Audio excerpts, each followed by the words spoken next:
Hello, madam અવાજ આવે છે પ્રોપર? હા મેમ આવે છે. Okay, thank you sir.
Innovation is power. The power to walk down never before known paths. The power to drive the transforming world today. The power to break the shackles of conventional and conquering it. We enable you to break the old. We are the Gujarat Technological University, the International Innovative University. Since its inception over a decade ago, GTU has been empowering young and curating minds to realize their true potential. Over 4 lakh inspired students are enrolled with one of the premier academic universities in India. GTU, an intellectual destination for all those who seek not just to imbibe knowledge, but to excel in every endeavor. With more than 450 affiliated colleges in its fold operating across 5 zones of the state, GTU is an accomplished educational administrative body. Its motto is to change and challenge conventional thinking, replacing it by innovative acumen. Today, Gujarat Technological University is the preferred destination for students from all over the Gujarat for technical education. GTU strive for innovation, research and startups which create job and entrepreneurship.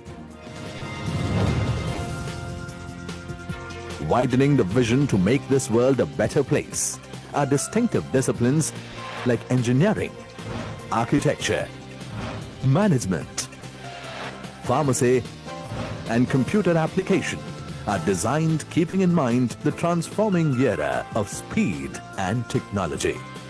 GTU is the first ever university in India that pioneered to inculcate design engineering in 6 semesters of undergraduate engineering program. Our vivid curriculum allows our students to cultivate a mindset of innovation, enhancing their skills. GTU offers 1 to 6 years programs in diploma, bachelor's, master's and doctorate. GTU has established 3 diverse postgraduate schools in academic year 2017-18, approved by AICTE and PCI.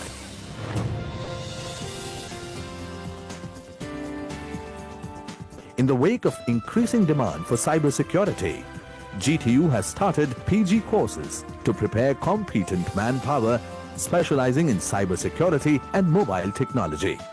These courses run under GTU School of Engineering and Technology with an intake of 30 students in each course. With an aim to contribute in the field of medicine by assuring quality and safety of drugs, vaccines and other biological products, GTU has established School of Pharmacy, offering M.Pharm in drug regulatory affairs. Our distinctive management programs infused with in-depth research like MPhil in business management gives a competitive edge to our students over their peers.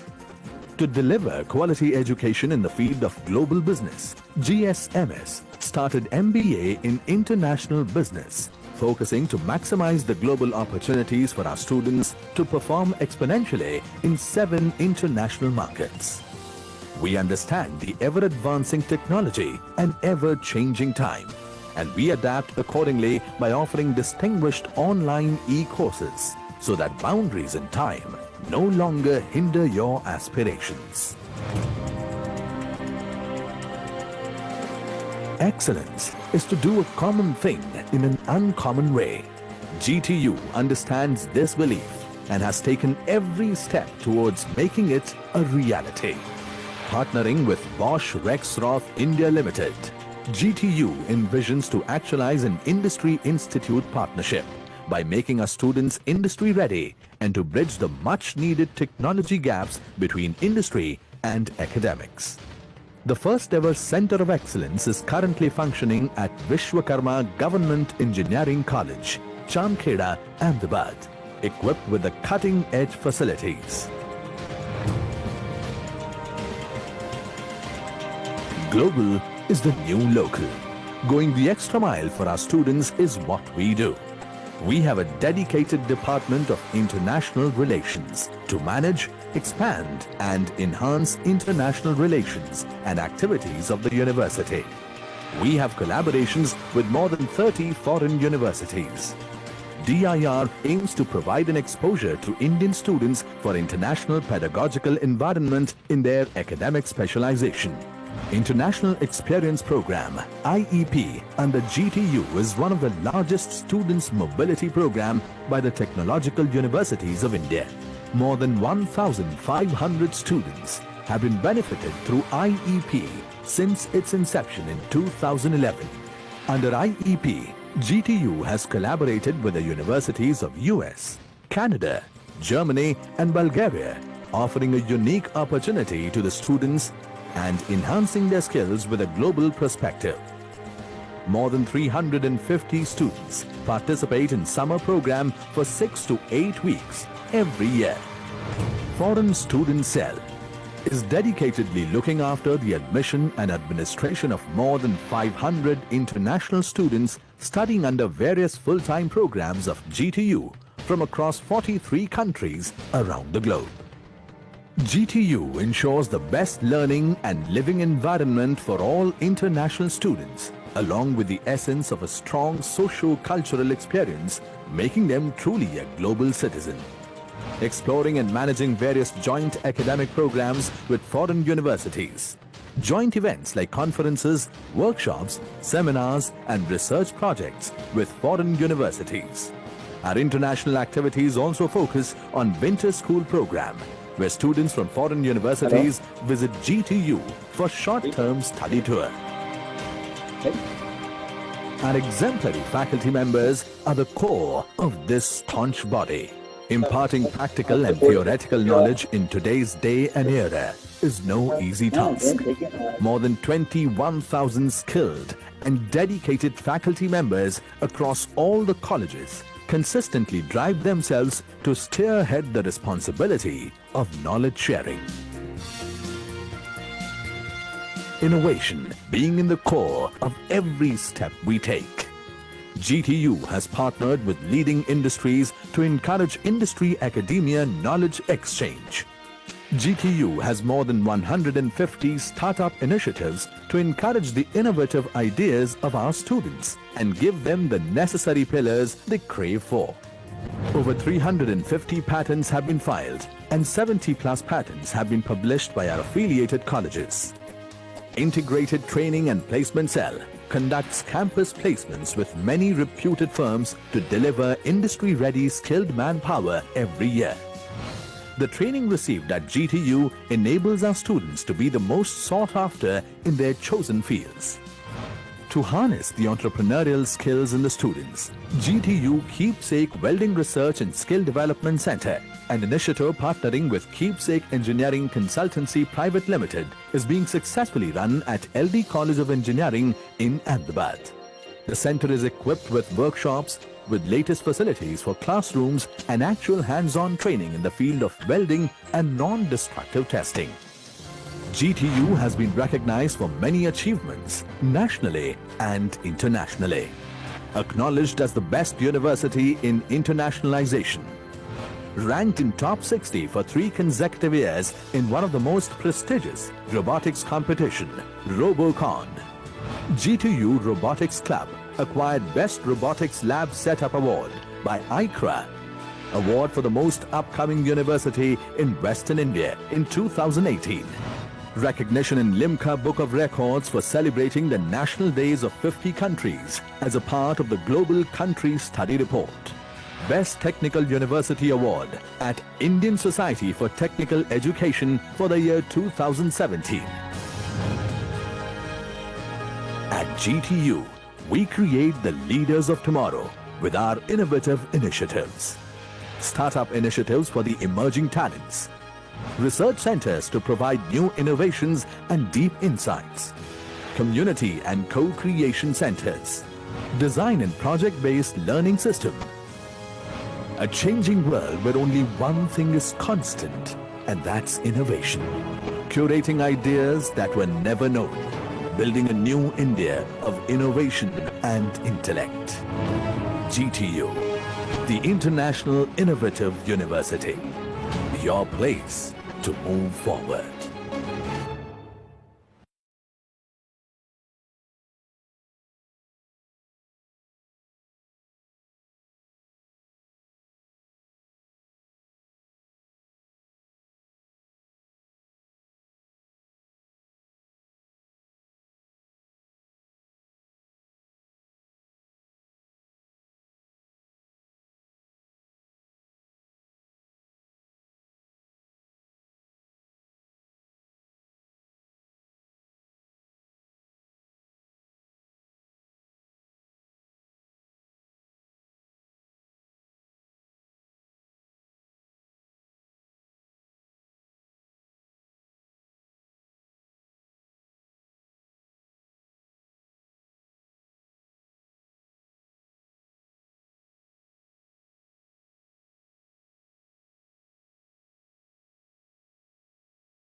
Next link to immediate.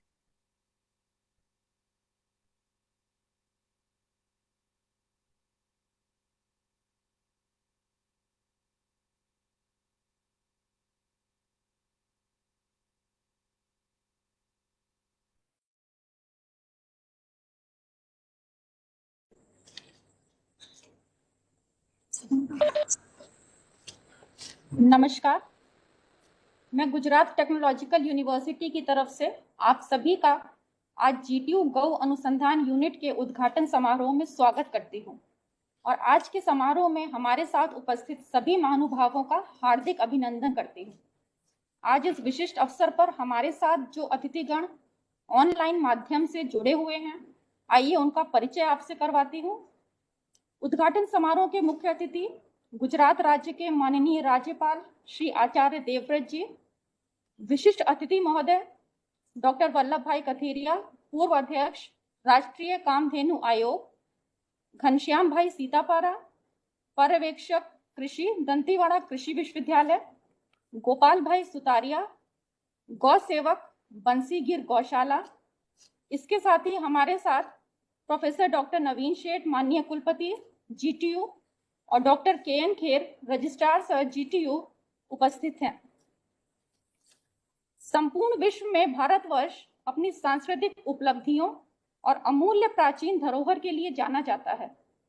Bharat ही एकमात्र ऐसा देश है जहां गाय को माता का दर्जा दिया गया है और पूजा जाता है। इस दृष्टिकोण से आज का समारोह अत्यंत महत्वपूर्ण है। आइए कार्यक्रम का प्रारंभ दीप प्रागट्य से करते हैं। शुभं कुरुत्वं कल्याणं आरोग्यं धनसम्पदः। शुभं कुरुत्वं कल्याणं आरोग्यं धनसम्पदः। शत्रुबुद्धिविनाशाय दीपज्योतिर्नमोऽस्तुते, दीपज्योतिर्नमोऽस्तुते। शुभं कुरुत्वं कल्याणं आरोग्यं धनसम्पदः। शुभं कुरुत्वं कल्याणं आरोग्यं धनसम्पदः।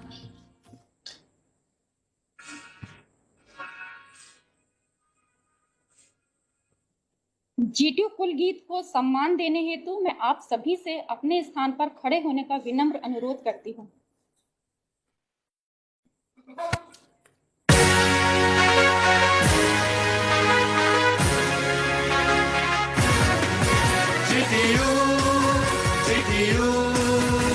समुचित ज्ञान समन्वय, जीटीयू समुचित ज्ञान समन्वय। जन कल्याण का अडिग हिमालय, गुजरात तकनीकी विश्वविद्यालय। जीटीयू समुचित ज्ञान समन्वय, जीटीयू समुचित ज्ञान समन्वय।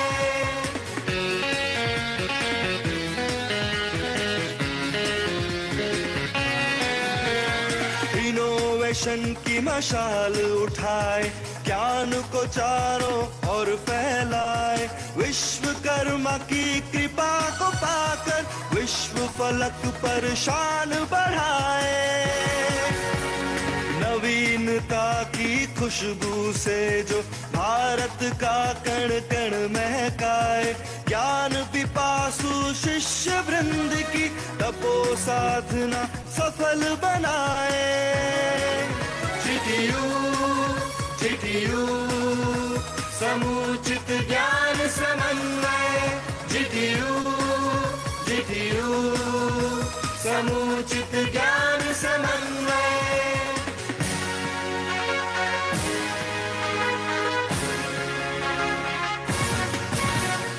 अनुभवी शिक्षक कौशल बढ़ाएं, परहित का ही पाठ पढ़ाएं, अनुसंधान और ज्ञान का संगम भावी पीढ़ी उज्जवल बनाए। आत्मनिर्भर युवा बने और शिक्षित विकसित राष्ट्र कहाए, गौरव माता पिता का बढ़ाए, हर मन में विश्वास जगाए। जीटीयू जीटीयू समुचित ज्ञान समन्वय, जीटीयू जीटीयू समुचित ज्ञान समन्वय।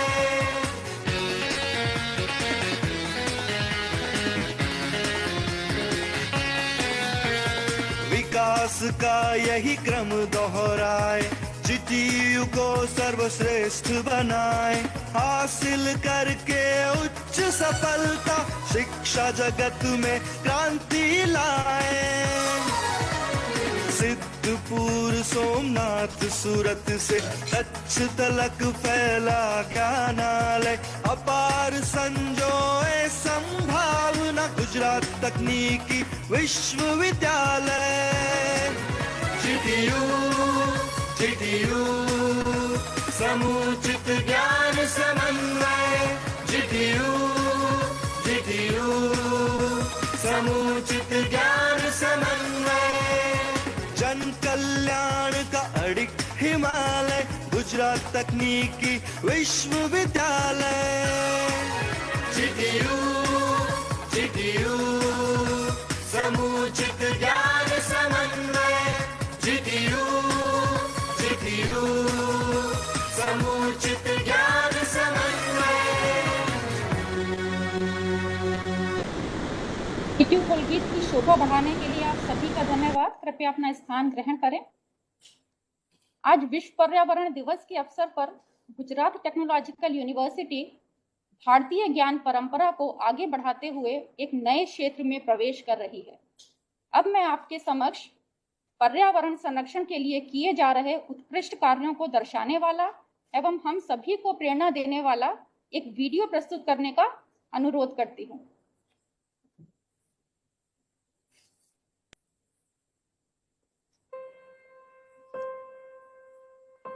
इस ग्राम पंचायत में जो लड़की पैदा होती है तो यहाँ के लोग खुशियाँ मनाते हैं और उस बच्ची के नाम पर 111 पौधे लगाते हैं। हम पौधे लगाते हैं और इस ग्राम पंचायत में आज तक लगभग 3.5 लाख पौधे लग चुके हैं और पेड़ बन रहे हैं।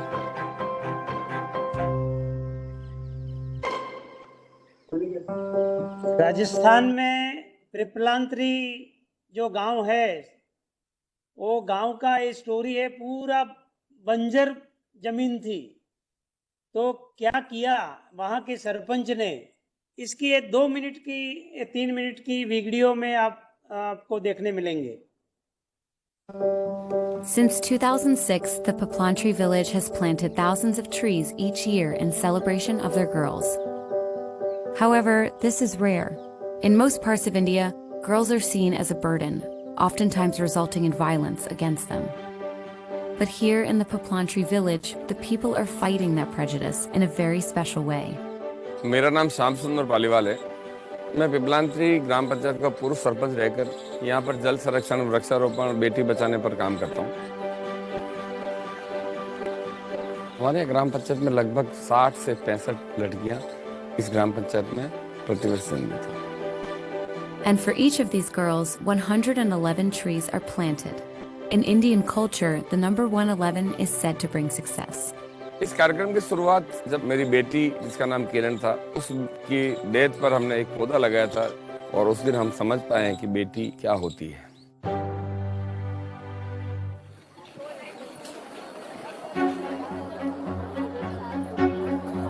Every year, the village celebrates Raksha Bandhan, a traditional Indian festival where sisters tie a threaded bracelet onto their brother, symbolizing a bond of protection.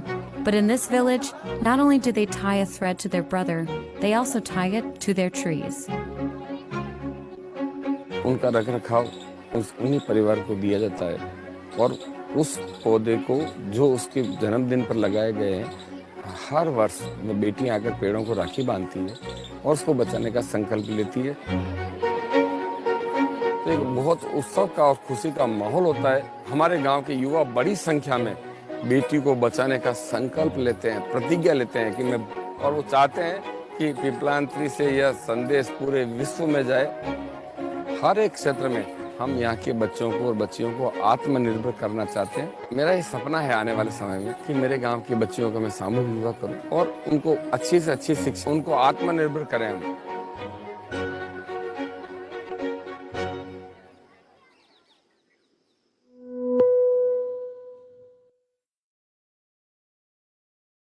बहुत धन्यवाद। कार्यक्रम को आगे बढ़ाते हुए मैं डॉक्टर के.एन. खेर से, रजिस्ट्रार जीटीयू से स्वागत भाषण के लिए अनुरोध करती हूँ।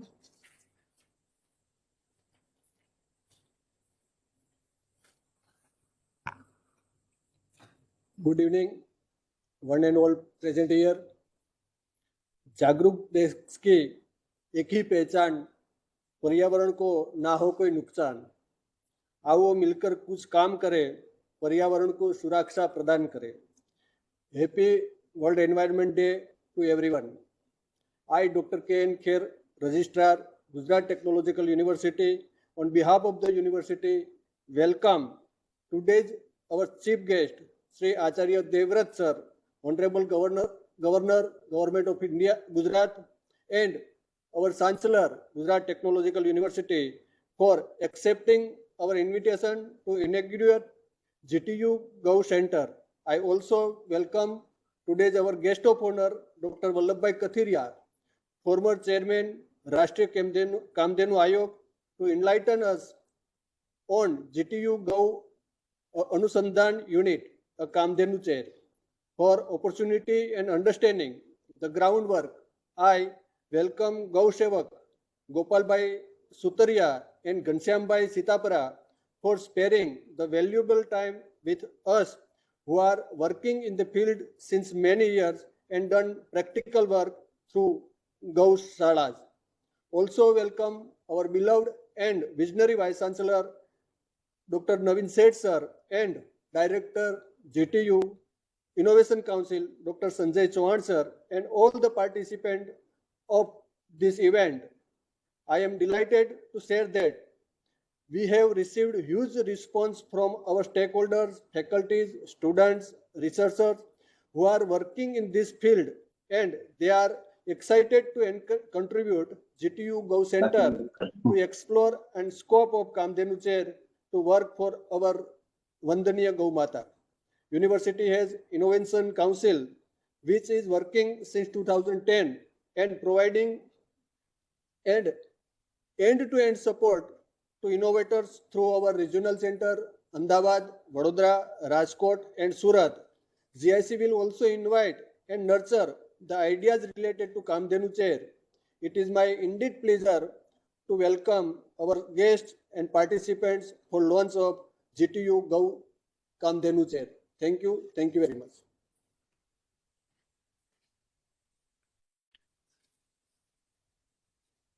स्वागत भाषण के लिए सर बहुत बहुत धन्यवाद। अब डॉक्टर संजय चौहान, निदेशक जीआईसी से अनुरोध है कि वे कृपया कार्यक्रम में उपस्थित सभी व्यक्तियों को जीटीयू इनोवेशन काउंसिल द्वारा किए जाने वाले उत्कृष्ट कार्यों और उपलब्धियों से अवगत कराएं।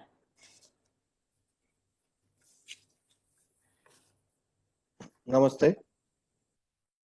इस कार्यक्रम के मुख्य मेहमान आदरणीय श्री देवव्रत जी आचार्य एवं अतिथि विशेष डॉक्टर वल्लभभाई कथिरिया और साथ में जुड़े आज के विशेषज्ञ गोपाल भाई सुतरिया, घनश्याम भाई सीतापरा, साथ में हमारे आदरणीय कुलपति डॉक्टर नवीन शेठ सर, हमारे सम्मानीय रजिस्ट्रार के.एन. खेर।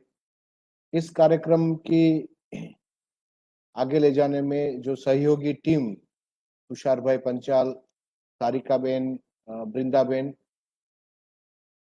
और साथ में इस वर्चुअल माध्यम से जुड़े जो गो अनुसंधान के में माध्यम से कुछ करना चाहते हैं, ऐसे भारत की गौरव भूमि के सभी पार्टिसिपेंट्स का स्वागत है। जैसे बताया कि गुजरात टेक्नोलॉजिकल यूनिवर्सिटी में इनोवेशन काउंसिल, तो ये गुजरात की एकमात्र ऐसी यूनिवर्सिटी है कि जहां पे इनोवेशन काउंसिल का गठन 2010 में हुआ है और आज 10 साल के बाद देखें तो उसकी उपलब्धियां राज्य में दिखाई दे रही है, जिसके माध्यम से राज्य में स्टूडेंट स्टार्टअप इनोवेशन पॉलिसी का भी निर्माण हुआ, साथ में गुजरात स्टार्टअप सेल का भी निर्माण हुआ।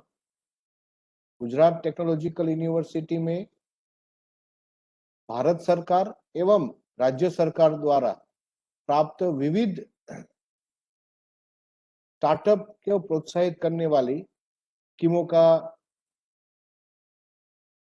है।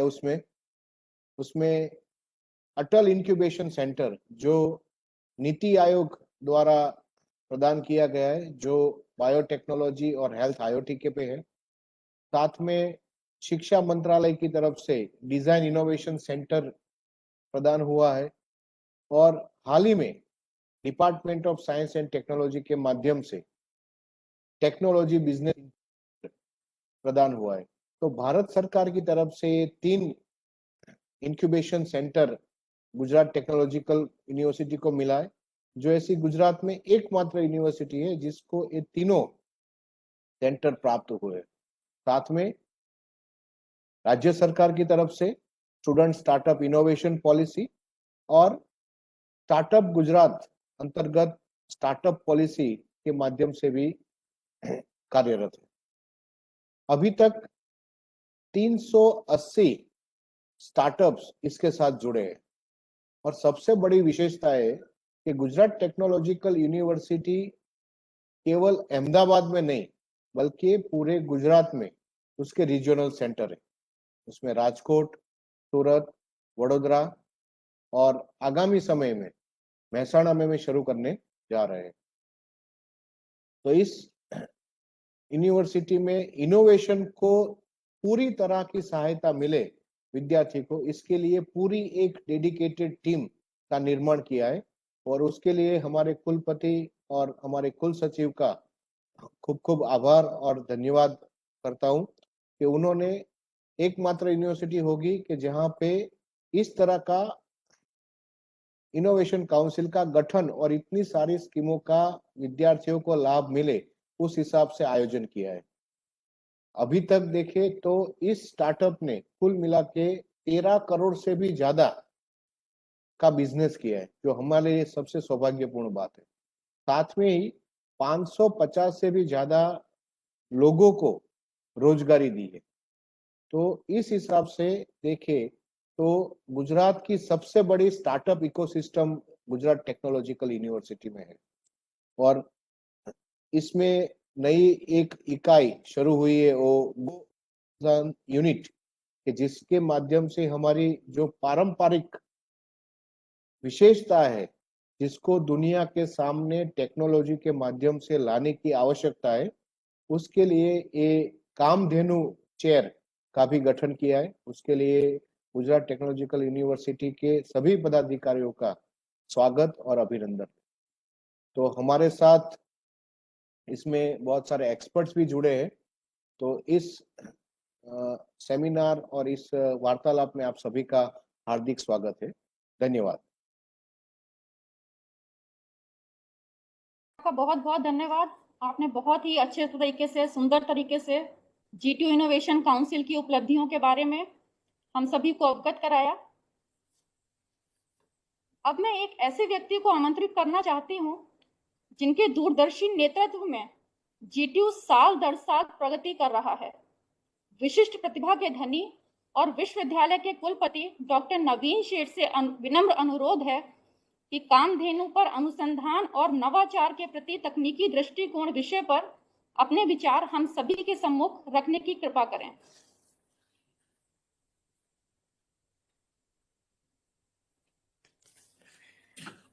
नमस्कार।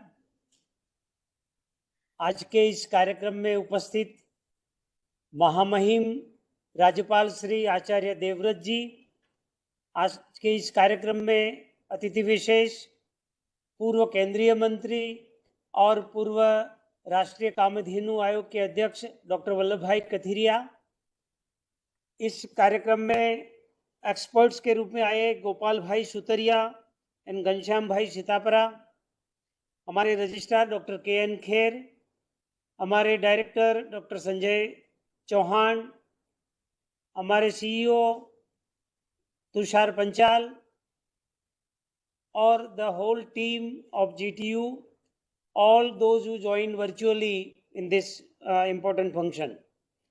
So आज के इस कार्यक्रम में हम गौ अनुसंधान यूनिट वो लॉन्च करने जा रहे हैं। आप सबको मालूम है कि डॉक्टर वल्लभ भाई कथीरिया की प्रेरणा से अलग अलग यूनिवर्सिटियों ने कामधेनु चेयर की स्थापना की। भारत में पहली बार हुआ कि इस प्रकार यूनिवर्सिटी में कामधेनु चेयर का स्थापना हुई और उस कामधेनु चेयर की एक्टिविटी के as a part of that activity of this chair हम इस गौ अनुसंधान यूनिट GTU GAU आज लॉन्च करने जा रहे हैं। हम सबको मालूम है कि हम गौ माता को माता मानते हैं, पूज्य मानते हैं। हमारे शास्त्रों में भी बहुत कुछ लिखा है। जो दुनिया का सबसे पुराना जो पुस्तक है ऋग्वेद को माना गया है कि वो 5000 साल से भी पुराना है। तो ऋग्वेद में भी गौ माता के बारे में बहुत कुछ मिलेगा। सर्व काम दुधे देवी सर्व तीर्थ विषेचिनी पावने सुरभि श्रेष्ठे देवी तुभ्य नमोस्तुते। मीन्स सर्व कामना परिपूर्ण करने वाली, जिसमें सभी तीर्थ का वास है, ऐसी पवित्र और श्रेष्ठ देवी को मेरा नमन है। इस गौ माता के बारे में भारत में सभी लोगों ने उनके संस्कार में ये मिला है। लेकिन जब टेक्नोलॉजी के युग में और जब वेस्टर्न जो कंट्री है वो कुछ साइंटिफिक बेस के आधार पर हमारी बात सुनेगी, वो भावनात्मक बात को नहीं मानेगी। तो गुजरात टेक्नोलॉजिकल यूनिवर्सिटी का जो इनोवेशन सेंटर है, जैसे अभी संजय भाई ने बताया कि देश की किसी भी यूनिवर्सिटी में इस प्रकार का इकोसिस्टम कोई यूनिवर्सिटी में नहीं है कि 400 से ज़्यादा स्टार्टअप है। उन्होंने 60 से ज़्यादा कंपनी बनाई है, कुछ 550 लोगों को एम्प्लॉयमेंट दिया है, 14-15 करोड़ रेवेन्यू जनरेट किया है। इस यूनिवर्सिटी के लिए, एक स्टेट यूनिवर्सिटी के लिए ये बहुत बड़ा काम है। तो ऐसी एक अच्छी इकोसिस्टम है। तो अच्छे स्टूडेंट्स इंजीनियरिंग के, फार्मेसी के, मैनेजमेंट के, वो यहाँ अपने अलग अलग आइडिया पर काम करते हैं। तो उनको इस प्रकार का भी काम हम जब बताएंगे तो जरूर वो भी एक साइंटिफिक बेस, जो क्लेम्स हमारे शास्त्रों में हैं कि ये गौमूत्र का ये यूज हो सकता है, गौमूत्र का ये होता है, गोबर का ये होता है, लेकिन उसका साइंटिफिकली प्रूव करना, तो इस प्रकार का इनोवेशन उसमें हो। तो इस प्रकार का इनोवेशन होगा तो हमारी जो कोई प्रोडक्ट है, हमारी जो बात है, हमारी जो प्रोसेस है, वो ग्लोबली एक्सेप्ट होगी, जो इसके पीछे साइंटिफिक बेस होगा। तो इस प्रकार का एक अच्छा साइंटिफिक बेस मिले, उसका काम मैंने भी किया है। मेरे PhD स्टूडेंट्स को मैंने दिया था। डॉक्टर हितेश जानी वो को सुपरवाइजर थे और मेरी एक स्टूडेंट्स ने गौमूत्र का क्लिनिकल ट्रायल्स और सब कुछ किया है और अच्छा रिजल्ट्स भी मिला है। तो इस प्रकार का एक अच्छा इनोवेशन सेंटर में इस प्रकार का काम हो, इस प्रकार की हमारी योजना है। आज ये अंतर्राष्ट्रीय एनवायरनमेंट डे है, तो उसी दिन पर हम इस गौ अनुसंधान यूनिट लॉन्चिंग करने जा रहे हैं। और हमारे महामहिम राज्यपाल श्री जी ने पण हमको उसकी कंसेंट दी और वो भी हमको आशीर्वाद देने वाले हैं। बहुत हमारे लिए बहुत बड़ी बात है। तो ज़रूर, और उन्होंने बहुत अच्छी बात जब पर्सनली मिले तो बताई कि आप एक ऐसे व्यक्ति को इस गौ अनुसंधान यूनिट में रखे जिसको केवल आपके ऑर्डर से नहीं यूनिवर्सिटी के, लेकिन उसकी भावना हो कि इसमें मुझे काम करना है, इस प्रकार की व्यक्ति को उसका काम दो तो जरूर आपका यूनिट, आपका ये इनोवेशन सेंटर में अच्छा काम होगा, ऐसा मुझे पूरा विश्वास है। ऐसा मुझे बताया। तो जरूर आज हमको मार्गदर्शन मिलने वाला है घनश्याम भाई का, और गोपाल भाई दोनों गौ सेवा में कई सालों से काम करते हैं। साइंटिफिकली भी वो अच्छा काम हो रहा है उनकी ओर से। तो इस GTU फेसबुक माध्यम से और यूट्यूब माध्यम से पूरे भारत के कई विद्यार्थी, छात्र छात्राएं जुड़े हैं आज के इस कार्यक्रम में। तो सबको इसका फायदा होगा, लाभ मिलेगा। धन्यवाद। भारत माता की जय।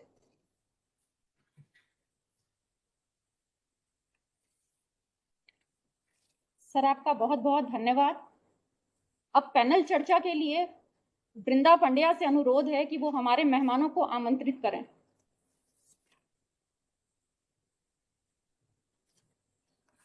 Thank you ma'am. सबसे पहले मैं यूनिवर्सिटी को धन्यवाद करना चाहती हूँ कि आज विश्व पर्यावरण दिन के अवसर पर उन्होंने मुझे ये अवसर दिया कि अब तक हमने जो प्रकृति से लिया है, अब उसमें से कुछ हम प्रकृति को वापस कर सके। ये पैनल डिस्कशन में शुरू करते हुए आज हमारे पास 2 विशेषज्ञ साथ है। उसमें से सबसे पहले है श्री घनश्याम भाई सितापरा। घनश्याम भाई सितापरा सरदार कृषि नगर दांतीवाड़ा विश्वविद्यालय के सलाहकार है।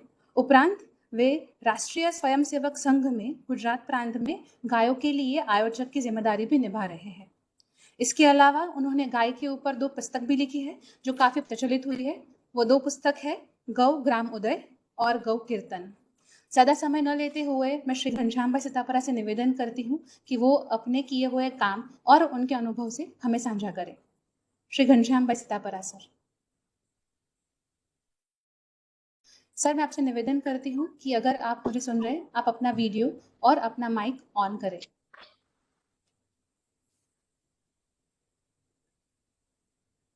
आज के एक कार्यक्रम में जुड़े हुए सभी बंधु को विश्व पर्यावरण दिवस की शुभकामनाएं और वंदे धेनु मातरम। एक GTU की प्रयत्न से ऐसा एक कार्यक्रम करना एक बहुत अभिनंदन कार्य है, ऐसा समझता हूं। अपनी जो ऋषि परंपराएं हैं और बहुत सारे साइंटिस्टों ने देश में बहुत सारे रिसर्च किया है। ये रिसर्च की बहुत सारी उपलब्धियां समाज को मिली है और उनका जो फायदा लेना है वर्तमान परिप्रेक्ष्य में, तो वो धीरे धीरे शुरू भी हो गया है। तो अपना जो देश है वो देश कृषि आधारित देश है। हमारी जो संस्कृति है वो ऋषि कृषि की संस्कृति है। तो जो ऋषि और कृषि की संस्कृति का देश हो, उसमें कृषि का भी इतना बहुत महत्व है। आज पूरे विश्व का जो वृद्धि दर होता है उसमें GDP में भी उसका कोई ना कोई रहता है। और हमारे देश में भी इतना कृषि पैदावार तैयार होती है और उनके साथ जुड़े हुए बहुत सारे बिजनेस भी चल रहा है। लेकिन अपने मन में प्रश्न होता है कि जो कृषि पैदावार तैयार होती है वो कृषि पैदावार वास्तव में खाने लायक है कि नहीं। हम सब खा रहे हैं, पूरे समाज खा रहे हैं। जब से हरित क्रांति का प्रारंभ हुआ तब से अपने यहाँ रासायनिक खाद और कीट नियंत्रक और वीडिसाइड निंदामण नाशक का बहुत सारा धीरे धीरे प्रभाव बढ़ा। वो प्रभाव बढ़ते बढ़ते आज इतने टॉप पर पहुंच गए कि किसानों के खेतर की जो तंदुरुस्ती है वो बिगड़ी हुई मालूम पड़ती है। आज पर्यावरण दिवस है तो उसमें एक अपारा जो भूमि का पर्यावरण होना चाहिए, तंदुरुस्त होनी चाहिए कि तंदुरुस्त भूमि ही अच्छा पैदावार तैयार कर सकती है। ऐसी परिस्थिति में किसानों को सही रास्ता दिखाना ये हम सबका कार्य है। इसीलिए उनको अपने खेतों में जो 2% कार्बन मेंटेन करना है, जो कार्बन की वजह से अपनी पैदावार एकदम अच्छी तैयार होती है, अपनी जो भूमि है वो तंदुरुस्त रहती है। चाहिए तो 2%, लेकिन गुजरात की भूमि का 0.05% अभी कार्बन बचा है। इसीलिए सबसे अधिक अच्छी बात कौन सी है तो सब किसान भाइयों को भी पता है, क्योंकि बहुत सालों से वो खेती बाड़ी कर रहे हैं। हमारे साइंटिस्टों ने भी रिसर्च करते करते अलग अलग महाविद्यालय, कृषि महाविद्यालय में बताते हैं कि 2% करना तो बहुत कठिन है, लेकिन धीरे धीरे अपनी जो बंजरित होने वाली जो जमीन है उसका ठीक करने के लिए देसी गाय का गोबर का इस्तेमाल कैसे किया जाए, तो उनके लिए भी उन्होंने प्रयोग दिया है। जैसे एक 10 किलो देसी गोबर लेने के बाद उसमें अपने फसलों की जो वेस्ट पार्ट है उसको छोटा छोटा टुकड़ा करके उसमें एक पद्धति से, नापेड पद्धति से भी हम कर सकते हैं और दूसरी भी बहुत सारी पद्धतियां हैं, उससे एक अच्छा हरा भरा सेंद्रीय खातर कैसे बना जाए तो पद्धति सभी को सीखते हैं। तो अपने खेतों में कार्बन ठीक हो जाएगा तो अपनी भूमि धीरे धीरे अच्छी तंदुरुस्त हो जाएगी। उनके साथ भी जोड़ने की जरूरत है। जैसे अपने फसल वो बोते हैं तब अपने जो बीज है वो बीज को सुरक्षा देने के लिए और उनको पहले दिन से ही पोषक द्रव्य देने के लिए उनकी तैयारी की जाती है। उसमें करना कुछ नहीं, अपने देसी गाय के 1 किलो गोबर लेना है, वो गीला गोबर में एक 25 ग्राम वो दीवारों पर लगाने वाला चूना का पाउडर डालना है, उसका एक घोल बनाना है और घोल बनाकर अपने जो बीज है वो अलग अलग बीज को उसका पट देना है। वो पट देने से और बाद में उसको सुखाकर हम अपने खेतों में बोएंगे तो तुरंत उसको फायदा मिलता है। जो बाहर से कीटाणु पर अटैक करता है वो चूना की वजह से नजदीक नहीं आएगा और उसमें कैल्शियम है, और बाकी गोबर में मुख्य और सूक्ष्म बहुत सारे तत्व रहते हैं, nitrogen, phosphorus, boron, potash, manganese, जसत, कोबाल्ट, वैसे बहुत सारे तत्व रहते हैं। वो तत्व जब अंकुरित होते हैं अपना बीज तुरंत उसको मिलना प्रारंभ हो जाता है। मैं एक बार राजकोट में प्रवास में गया था तो एक भाई के घर पे जाना हुआ तो एक छोटी लड़की थी, 5वीं कक्षा में पढ़ती थी।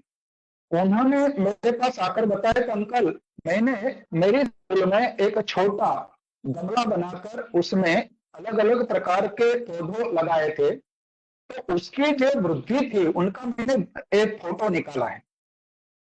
तो 1 सप्ताह, 2 सप्ताह, 3-4 सप्ताह में उन्होंने जो फोटो निकाला था और मुझे बताया था उनके एल्बम से, तो बहुत सारी वृद्धि गोबर के गमले में बोए हुए वो बीज में हुई थी। तो उनके स्कूल में एक छोटा सा प्रयोग दिखाने के बाद उसका प्रथम नंबर आया था। हमारे किसानों भाइयों को भी ये बात हम सब बताते हैं कि आप भी अपने बीज को गोबर और चूने का पट देकर आप जो सोइंग करेंगे तो बहुत अच्छा रहता है। जब अपना पौधा तैयार हो जाता है तो उसको बाहर से भी और अधिक तत्व की जरूरत पड़ती है। अपनी मिट्टी में सेंद्रीय खाद अच्छी तरह से हम डालेंगे तो उनका धीरे धीरे भंडारण ठीक हो जाएगा और नितार शक्ति अच्छी हो जाएगी, स्मरण शक्ति अच्छी हो जाएगी और उसका वृद्धि दर भी अच्छा तरीके से बढ़ेगा। तो अपना गाय आधारित जो सेंद्रीय खातर हम बनाते हैं तो उसका बहुत सारा प्रभाव उसकी वृद्धि पर आता है, उसकी तंदुरुस्ती पर आता है। और लंबे अंतराल तक जब फसल पकती है और उसका हार्वेस्टिंग होता है, वो जब लेते हैं तो फसल की पैदावार भी ज्यादा मिलती है। इतना नहीं, हमारे बारडोली में रणजीत भाई पटेल सीए है, उन्होंने एक यूनिट चालू किया है सेंद्रीय खातर बनाने ना। 15-20 अगल बगल के छोटे बड़े गांवों में से वो गाय का सब प्रकार का वो गोबर ले आते हैं। हर दिन का उनका कार्यक्रम, उनमें प्रोसेस करके उन्होंने बैक्टीरिया भी विकसित किया है। हमारे गोपाल जी भाई साहब ने भी बैक्टीरिया अच्छा विकसित किया है, गोकुपा अमृतम। ऐसे बैक्टीरिया अधिक डालकर उनको अच्छी तरह से सड़न करके और वो बैग भरते 50 किलो की बोरी, 8% उसमें नमी रखते हैं। तो 2 साल पहले उन्होंने बहुत अच्छा प्रयोग किया, 80,000 बैग उन्होंने तैयार की। जो गांव में 1 रुपये पर केजी के भाव से गोबर बिकते हैं, वो उन्होंने 5 रुपये में प्रोसेस करके सेंद्रीय खाद बनाकर वो गोबर उन्होंने बैग में भर दिया। बहुत सारे किसानों ने जो लेकर गए अपने खेतों में डाला, बहुत सारा अच्छा परिणाम उनको हस्तगत हुआ। ऐसी बहुत सारी चीजें हैं। उनके साथ हम गौमूत्र का भी उपयोग अच्छी तरह से करेंगे तो अपनी खेती में बहुत सारा फायदा होता है। तो फायदा होता क्या है, तो जो अपना गौमूत्र है, वो गौमूत्र को हमने गंगा जल भी किया है, अपने शास्त्र में भी बताई हुई बात है। उसमें बहुत सारे तत्व रहते हैं। अपने सुश्रुत संहिता, अष्टांग संग्रह में सब में उनका अच्छी तरह के जो फायदा है वो भी बताया है, कौन कौन से मुख्य तत्व और सूक्ष्म तत्व के बारे में भी बहुत बताया। आज के अपने यूनिवर्सिटी आनंद कृषि यूनिवर्सिटी ने गाय और गोरस करके वो पुस्तक निकाली थी, और पुस्तक में भी अपने जो साइंटिस्ट है, वो साइंटिस्ट ने वो लिखा है अंदर कि डॉक्टर LG कथरिया साहब ने कि गौमूत्र में बहुत सारे औषधीय गुण है और गौमूत्र महाऔषध है। सिर्फ मनुष्य और जीवों के लिए नहीं, लेकिन अपने जो छोटे बड़े और छोड़ है, वृक्ष है, पौधा है, वो सभी के लिए वो बहुत बड़ा औषध है। वो औषध है, इसीलिए हमें उसका उपयोग के बारे में थोड़ी जानकारी जो अपने पास आ जाएगी। वो क्या क्या करता है, तो अपने फसलों में भी कीड़ा लगता है, तो वो कीड़ा को हटाने का वो काम करते हैं। सिर्फ कुछ न करे और 13-14 लीटर का जो एक पंप आता है, किसान वो अपने जंतु नाशक के लिए या तो फर्टिलाइजर वो स्प्रे करने के लिए वो उपयोग करता है। तो उसमें 250 से 500 ml सीधा गौमूत्र, ताजा गौमूत्र, अपनी देसी नस्ल की गौ माता का जो छिड़काव करेगा, तो वो छिड़काव से उसमें बहुत सारा परिणाम मिलता है। अपना पौधे की वो एकदम तंदुरुस्ती भी आ जाती है और उसको नवपल्लवित जैसा बना देता है, उसकी वृद्धि दर भी बहुत अच्छा बढ़ता है। तो इसीलिए आज भी ध्यान में आते अपने साइंटिस्ट ने ये सब प्रयोग किए हैं, इसीलिए उन्होंने बताया कि गौमूत्र महाऔषध है। लेकिन उनकी टेक्निक वो समझने की बहुत अच्छी जरूरत है। जब कीड़ा लगता है पैदावार में, तो हम स्प्रे करेंगे तो उसकी दुर्गंध से भी वो चला जाता है और उसकी एक फर्टिलाइजर के तौर पर भी पौधे को फायदा मिलता है। दूसरी बात है कि अपने जीवन में हम जो गौमूत्र का सेवन करते हैं, तो वो सेवन करने से क्या फायदा होता है, तो अपनी जो इम्यूनिटी है, रोग प्रतिकारक क्षमता को बढ़ावा देता है। हर दिन तंदुरुस्त व्यक्ति 5 ml से 25 ml तक एक सुबह में बिना खाया पिया पेट अपना खाली है, तब एक गिलास मतलब 150 से 200 ml पानी को थोड़ा सा हल्का सा उबाल कर उसमें 5 ml से शुरू करेंगे, 25 ml तक ज्यादा से ज्यादा लेना है। वो हर दिन लेने से अपनी ह्यूमिनिटी आपो आप बढ़ जाती है। वो सब प्रयोग हुआ है और बहुत सारे हमारे वैद्य हितेश भाई जी ने भी प्रयोग किया है, उनके स्टूडेंट ने भी ऐसा अलग अलग प्रकार के प्रयोग किया है। बहुत सारे मरीजों को भी उन्होंने दिया है, तो बहुत सारे मरीज भी वो स्वस्थ हुए। तो गौमूत्र में है क्या, तो अपने जो श्वेत कण है, वो श्वेत कण को वो बढ़ावा देता है और जो बाहर से अपने वायरस या बैक्टीरिया व्यक्ति को लगता है, तब वो श्वेत कण श्वेत कणों बहुत एक्टिव हो जाता है और बाहर के कीटाणुओं के साथ वो लड़ लेता है और उसका नाश कर देता है। दूसरा है क्या, तो वो एंटीसेप्टिक है। तो गौमूत्र कहीं घाव लग जाता है, गांव में तो सब जगह डॉक्टर होता है ऐसा नहीं है, जहां जंगल में जाते हैं गौ चराने के लिए, खेतों में जाते हैं, कुछ घाव लग गया तो गौवंश को भी घाव लगता है, तब करना क्या, तो गौवंश का जो गौचरण है, गौमूत्र है, वो तुरंत वो घाव साफ करने में, और वो जो पाटा पिंडी कुछ अपने पास कपड़ा हो तो वो उसमें भिगोकर हम उस पर बांध देते हैं, तो वही घाव ज्यादा आगे चलता नहीं है, इसीलिए वो एंटीसेप्टिक भी है। और एंटीसेप्टिक होने के लिए घाव जल्दी से रुझ जाते हैं, वो पकता नहीं है, तो इसे भी फायदा होता है।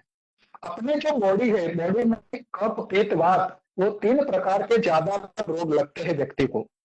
वो तीनों जो हमारे वात कफ और पित्त है, उनका समन करना वो गौमूत्र के बस की बात है, वो समन करना है।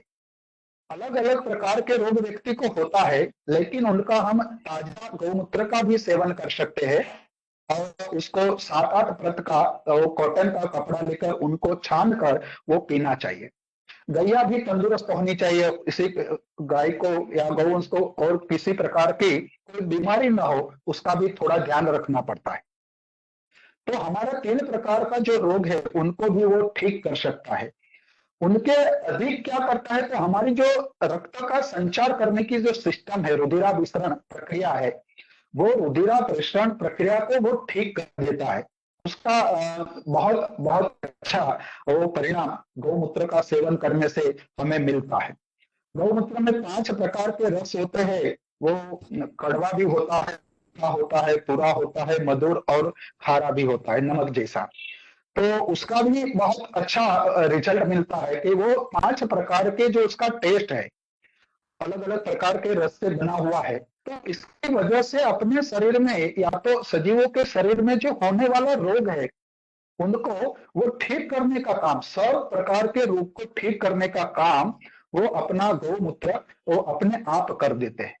अभी ध्यान में आया है एक कोरोना काल में कि बहुत सारे लोगों को मानसिक असर भी हो गई है और हो रही है, अगले दिनों में भी ऐसा होने वाला है।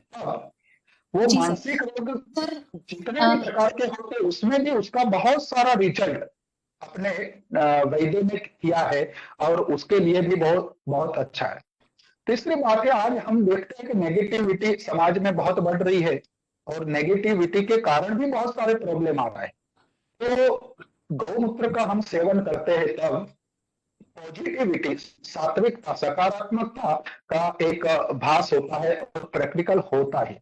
तो ऐसे व्यक्ति धीरे धीरे गौचरण का प्रतिदिन उपयोग करेंगे, तो उनकी पॉजिटिविटी बढ़ने से खुद के जीवन को तो फायदा होगा ही, अपने परिवार को और समाज राष्ट्र को सभी को एक पॉजिटिव व्यक्ति से बहुत सारा एक फायदा होता है। गौमूत्र कैसे काम करता है, तो हाँ 1 मिनट करके मैं पूरा करता हूँ। तो गौमूत्र अपने शरीर में जब जाता है तब व्यक्ति का मलमूत्र और प्रस्वेद परसेवा पे वो बाहर निकाल देता है एक ऑक्सीटॉक्सिन, जो सब प्रकार के शरीर में विष रहते हैं उसको बाहर निकालना काम करता है। तो गोबर और गौमूत्र ये बहुत हमारे लिए, मनुष्य जीवन के लिए और सृष्टि के लिए एक आशीर्वाद है, ऐसा साइंटिस्टों ने प्रूव किया है। अस्तु जी, शुक्रिया सर। हमने काफ़ी सारे लोगों से भी ये जाना है और समझा है, फिर भी कुछ लोगों ने हमसे आपको पूछने के लिए कुछ प्रश्न दिए गए हैं। उसमें से कुछ प्रश्न ऐसे हैं कि अगर विज्ञान की दृष्टि में गौमूत्र और गोबर के इतने सारे उपयोग अवेलेबल है, तो फिर उनको एक्चुअल लाइफ में ऑन फील्ड यूज़ करने में इतनी lack of information, lack of awareness क्यों है, और इसको हम किस तरह से निवार सकते हैं? क्या आप इसके ऊपर कुछ हमको निर्देशन दे सकते हैं? बहुत अच्छा प्रश्न बहन जी ने आपने पूछा है कि समाज की जो अवेयरनेस होनी चाहिए वो अधिक नहीं दिखाई पड़ती, लेकिन हम तो फील्ड वर्क करने वाले कार्यकर्ता है, इसीलिए हमें थोड़ी मात्रा में भी ऐसे समाज के बहन भाइयां दिखाई पड़ते हैं जो नियमित पंचगव्य का वो सेवन करता है। जिसके पास जितनी जानकारी आई है तो उनके पास जानकारी आने के बाद वो अपना मन ठीक कर लेता है और मन ठीक करने के बाद छोटा बड़ा प्रयत्न से वो अपने जीवन में प्रारंभ करता है।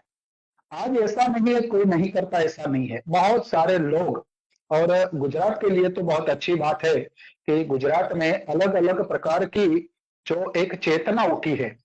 तो प्राइवेट हमारी जो गौशाला है उनके बहुत सारे लोग इस काम में लगे हुए हैं।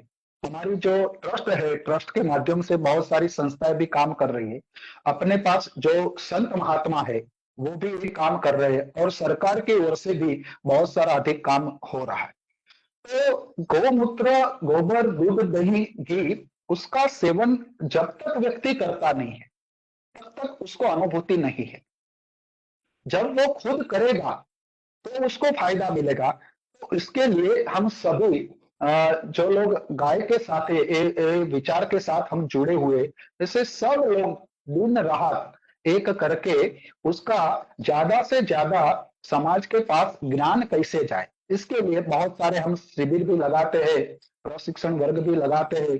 जहां ऐसा वेबिनार के माध्यम से मौका मिलता है तो सभी को बताते हैं कि अपने को निरोगी रहना है तो अपनी जो नर्वस सिस्टम है अपने शरीर की, वो खुद गौमूत्र का सेवन करेगा तो उसको फायदा रहता है। आज उनमें से भी बहुत अधिक रिसर्च हुआ है कि अलग अलग प्रकार के हम अर्क भी बना लेते हैं तो 10 गुना उसकी इफेक्टिव बढ़ जाती है, तो उसका फायदा रहता है। जी सर। सर दूसरा एक प्रश्न है कि मैं एक आम आदमी हूँ, मेरे पास खेती के लिए ज़मीन नहीं है, पर मैं किसान के लिए इन्वेशन करना चाहता हूँ। तो क्या कोई एग्रीकल्चर यूनिवर्सिटी या फिर मेरे इनोवेशन को किसी खेडूत या फिर कोई आम किसान के पास क्या मैं परीक्षित करने जा सकता हूँ, और मुझे किस तरह से उनको अप्रोच करना चाहिए? बहुत अच्छा प्रश्न है कि सभी के पास हमारे देश में या अपने राज्य में जमीन नहीं है, फिर भी उनको कुछ करना है। तो करने के लिए बहुत सारी संस्था आगे आई है।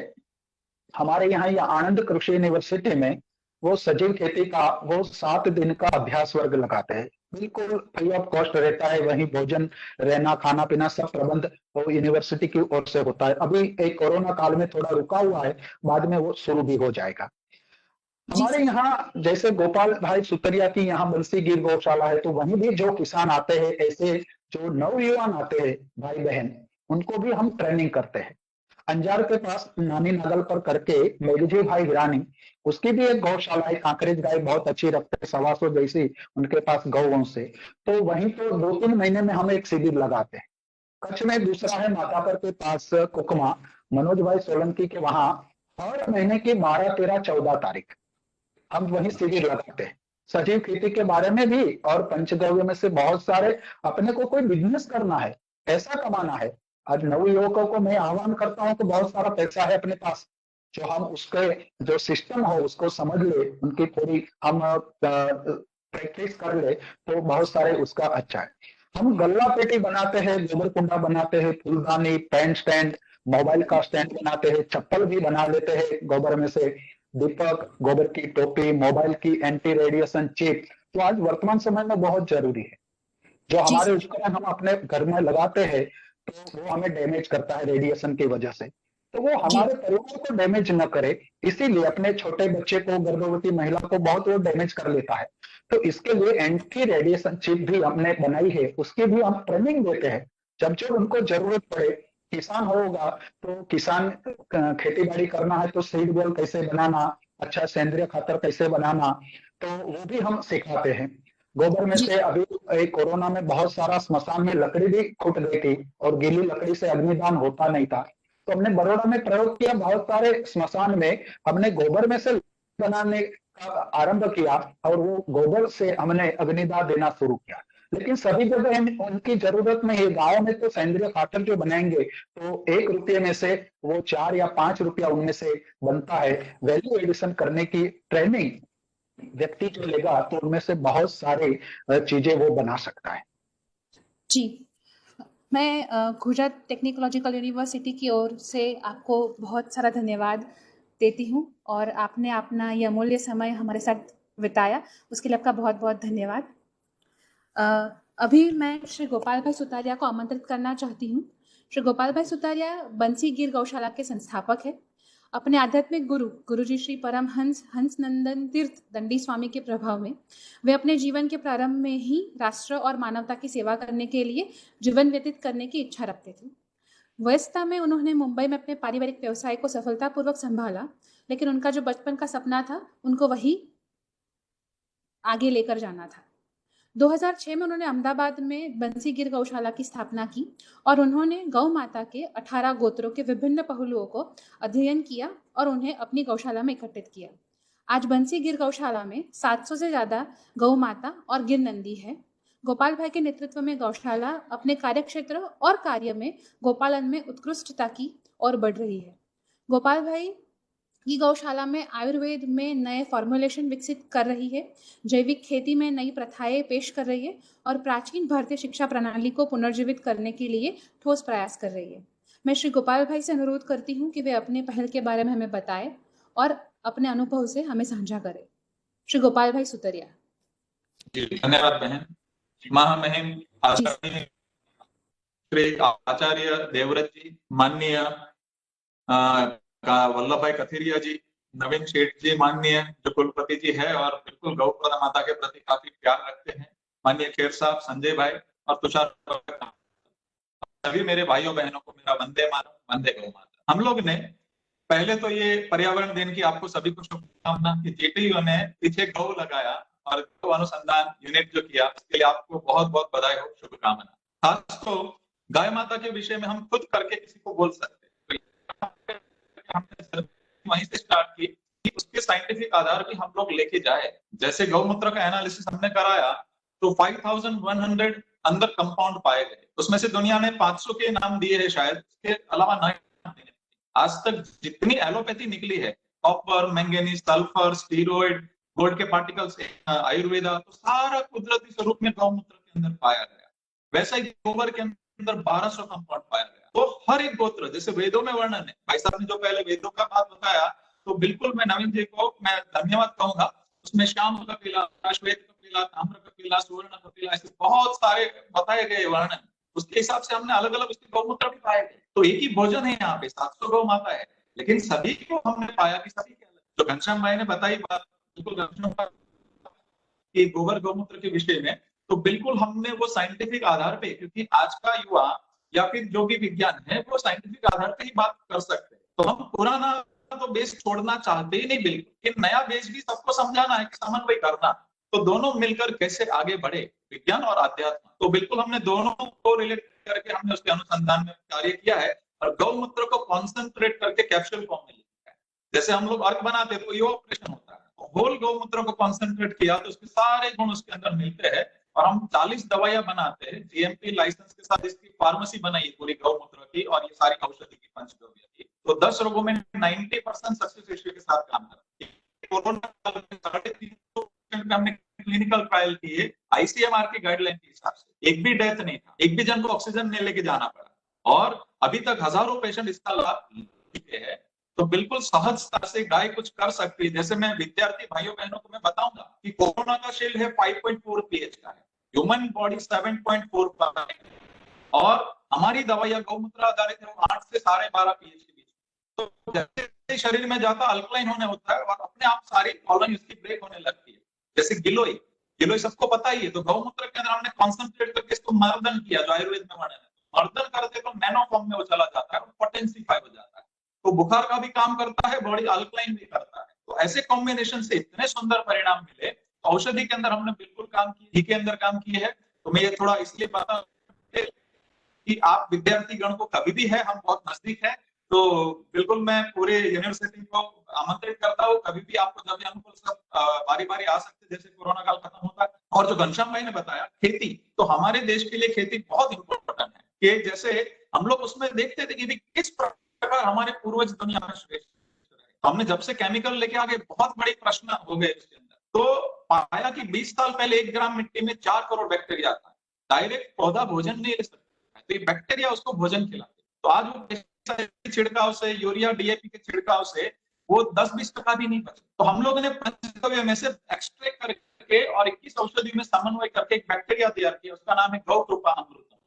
तो हम लोग ने 2 साल पहले लॉन्च किया और सिर्फ 7 दिन में ही यूरिया, डीएपी और पेस्टिसाइड्स बंद हो जाता है। उसके हमने कराए, उसके आरएनए डीएनए टेस्ट कराए, उसकी सीक्वेंसिंग हमने देखी कि किस प्रकार वो कार्य कर सकता है। तो हम लोग ने बहुत साल R&D करके ये बैक्टीरिया कल्चर जो तैयार किया, उसका एक छोटा सा विवरण मैं बताता हूँ कि 10 बैक्टीरिया ऐसे कि गोबर खा के हवा में सीधा नाइट्रोजन वनस्पति को दे दे तो हो गया यूरिया, फॉस्फोरस उपलब्ध कराते तो हो गया डीएपी। 8 बैक्टीरिया उसके अंदर अपने शरीर में से ऐसे एंजाइम रस छोड़ते हैं कि नए काम के फंगस, कीटक दूर भागते हैं। बैक्टीरिया छिड़कने से पेस्टिसाइड्स का काम करता है। तो ऐसे बैक्टीरिया ग्रोथ प्रोमोटिंग का भी काम करते हैं बैक्टीरिया। अभी तक हमने जो भी टॉक्सिक जमीन में डाला है उसको विघटन का भी काम इस बैक्टीरिया काम करते हैं। तो सल्फर की उपलब्धि कराने वाले बैक्टीरिया, तो 60 से ज्यादा बैक्टीरिया जीनस के अंदर हम लोग काम कर रहे हैं। तो जो इतने सुंदर परिणाम मिले सिर्फ 2 साल के अंदर, मुझे एक बहुत खुशी होती है कि गाय माता का चमत्कार हमने नजर के सामने देखा है। 20 राज्यों में 65 क्रॉप, 4.5 लाख से ज्यादा किसान अपना। देखिए 5 किसान को बदलना मुश्किल है गाय आधारित पे लेके जाना, क्योंकि उत्पादन कम होने का उसको डर होता है। तो ये फर्स्ट परिणाम देता है। और 10 प्रकार की मिट्टी, मतलब 10 दिन में ही मिट्टी बदलना शुरू हो जाता है। देखिए मैं एक सैंपल बताता हूँ, ये हमारे खेत की मिट्टी थी, तो इतनी चिकनी थी कि ट्रैक्टर में निकालना मुश्किल था। वो मिट्टी 1 साल में कैसी बन चुकी मैं बता, ये देखिए, ये हाथ से अपन निकाल सकते। मैं ये सिर्फ बता रहा हूँ, ऐसा नहीं है। आपके बहुत नजदीक हमारा खेत एक गौशाला है, आप हमारे खेत में आकर से कहीं से भी मुट्ठी भर की मिट्टी ले सकते हैं। जैसे गोबर कंपोस्ट करने की बात की घनश्याम भाई ने, तो बिल्कुल वर्मी कंपोस्ट हम जब बनाते हैं तो 1000 से रुपया ज्यादा 1 टन के ऊपर खर्चा होता है।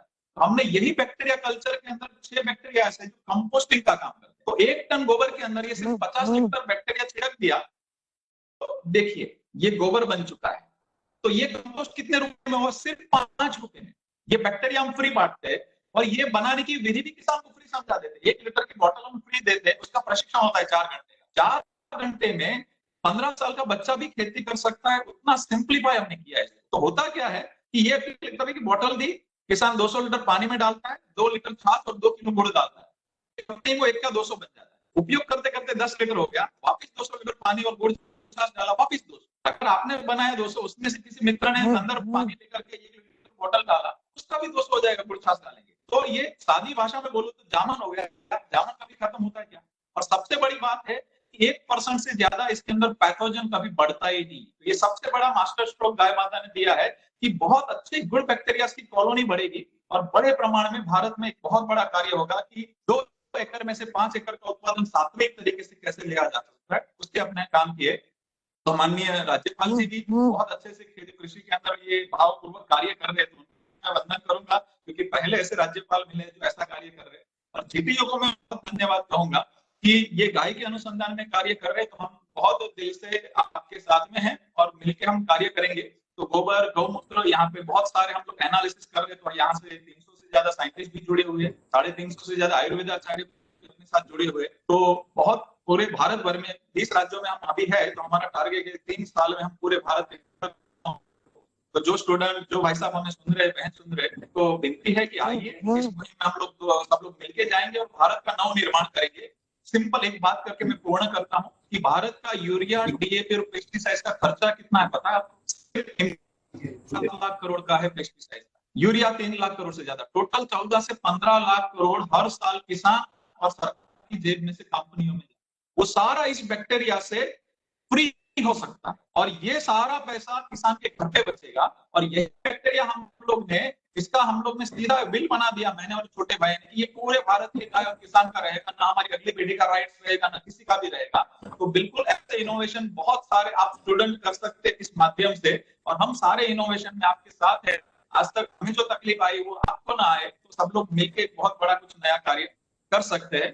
तो मेरे ख्याल से मेरा समय पूरा हुआ है और बहुत बहुत धन्यवाद इस प्लेटफॉर्म से मुझे गौ माता को बात रखने के लिए विषय मिला। धन्यवाद सभी भाई, धन्यवाद। वंदे मातरम। धन्यवाद सर। आपके लिए मिले गए सारे प्रश्नों का उत्तर आपने आपके अभिवादन में ही दे दिए हैं। सिर्फ एक ही प्रश्न आपके लिए मेरे पास है अभी, कि ये जो सारी कृषि योग्य भूमि को उपजाऊ बनाने की जो विधियां हैं वो कितनी महंगी है? क्या कोई सामान्य किसान इस चीज को लेकर अपने खेती की जमीन को उपजाऊ बना सकता है? जी, और एक हमारी लिमिटेशन से इसकी प्रेजेंटेशन बता नहीं सकता हूँ। सीजन में ही उत्पादन बढ़ता है और सामान्य भूमि बहुत कमजोर भूमि है जहां पे, जैसे भावनगर के कोस्टल एरिया में जो थोड़ा सॉल्टी लैंड है, सलाइन लैंड है, वहां पर भी गोबर और बैक्टीरिया जब एक साथ में मिलते हैं, गोबर में 1200 कंपाउंड है, तो उससे बढ़िया दुनिया का कोई विकार बन, तो ये बैक्टीरिया उसको खा करके अपने भोजन बना के वो सीधा वनस्पति को दे रहा है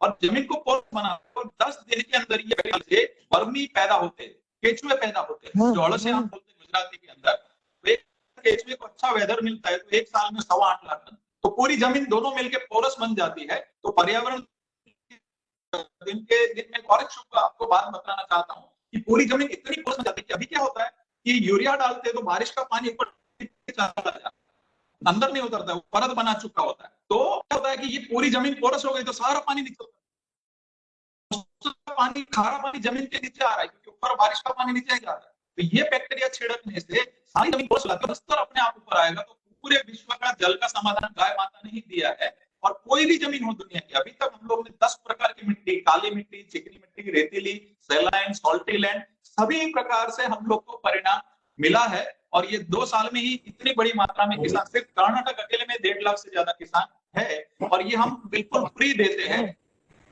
हम लोग आप चैनल के ऊपर आप देखेंगे 5 करोड़ में पूरी खेती आएगी। और लास्ट में बता देता हूँ, पर्यावरण के लिए मधुमक्खी बहुत इंपॉर्टेंट है। तो ये गौ कृपा अमृतम है, तो अचानक ही 1 महीने के अंदर ही मधुमक्खियां हो जाती है। पूरे 20 राज्यों में मधुमक्खियां बढ़ी तो पूरा इकोसिस्टम जी सर, और जमीन होती है पूरी डेवलप होती है। तो धन्यवाद, अभी रहा ये फुर्सत तो मैं पूरा डाटा आपको व्यवस्थित उसके डाटा के साथ आपके भविष्य में बताऊंगा। जी शुक्रिया सर। मैं गोपाल भाई सोतरिया और घनश्याम भाई सीतापरा सर का खूब खूब धन्यवाद करती हूँ और मैं सारिका मैम को निमंत्रित करती हूँ कि वो कार्यक्रम को आगे बढ़े।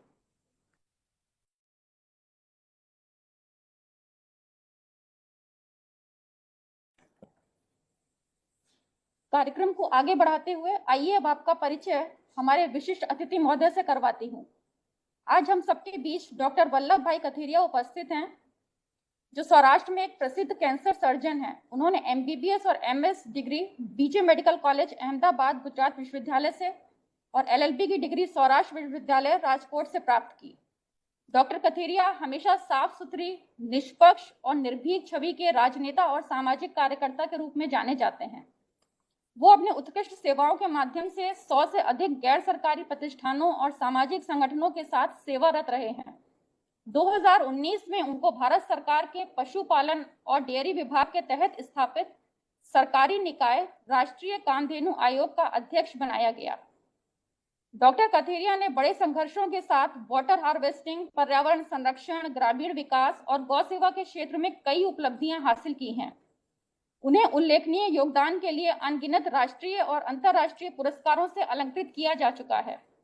मैं डॉक्टर कथेरिया को आमंत्रित करती हूं और अनुरोध करती हूं कि वो आज के इस विशिष्ट अवसर पर अपने अमूल्य वचनों से हम सभी को अनुग्रहित करें। Doctor Katheria sir. जी नमस्कार। वंदे मातरम, वंदे गोमातरम, ओम श्री सूर्यभ्यो नमः।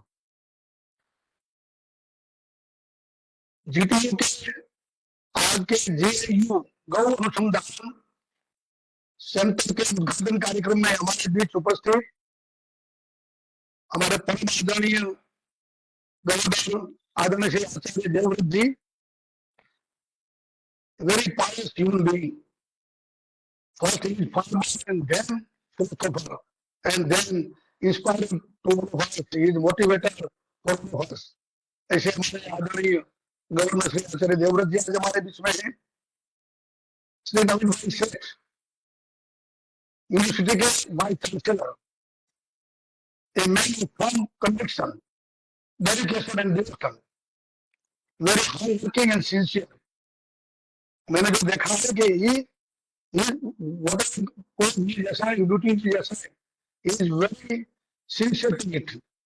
ऐसे हमारे GTU के वाइस चांसलर आज जिनके सर आपको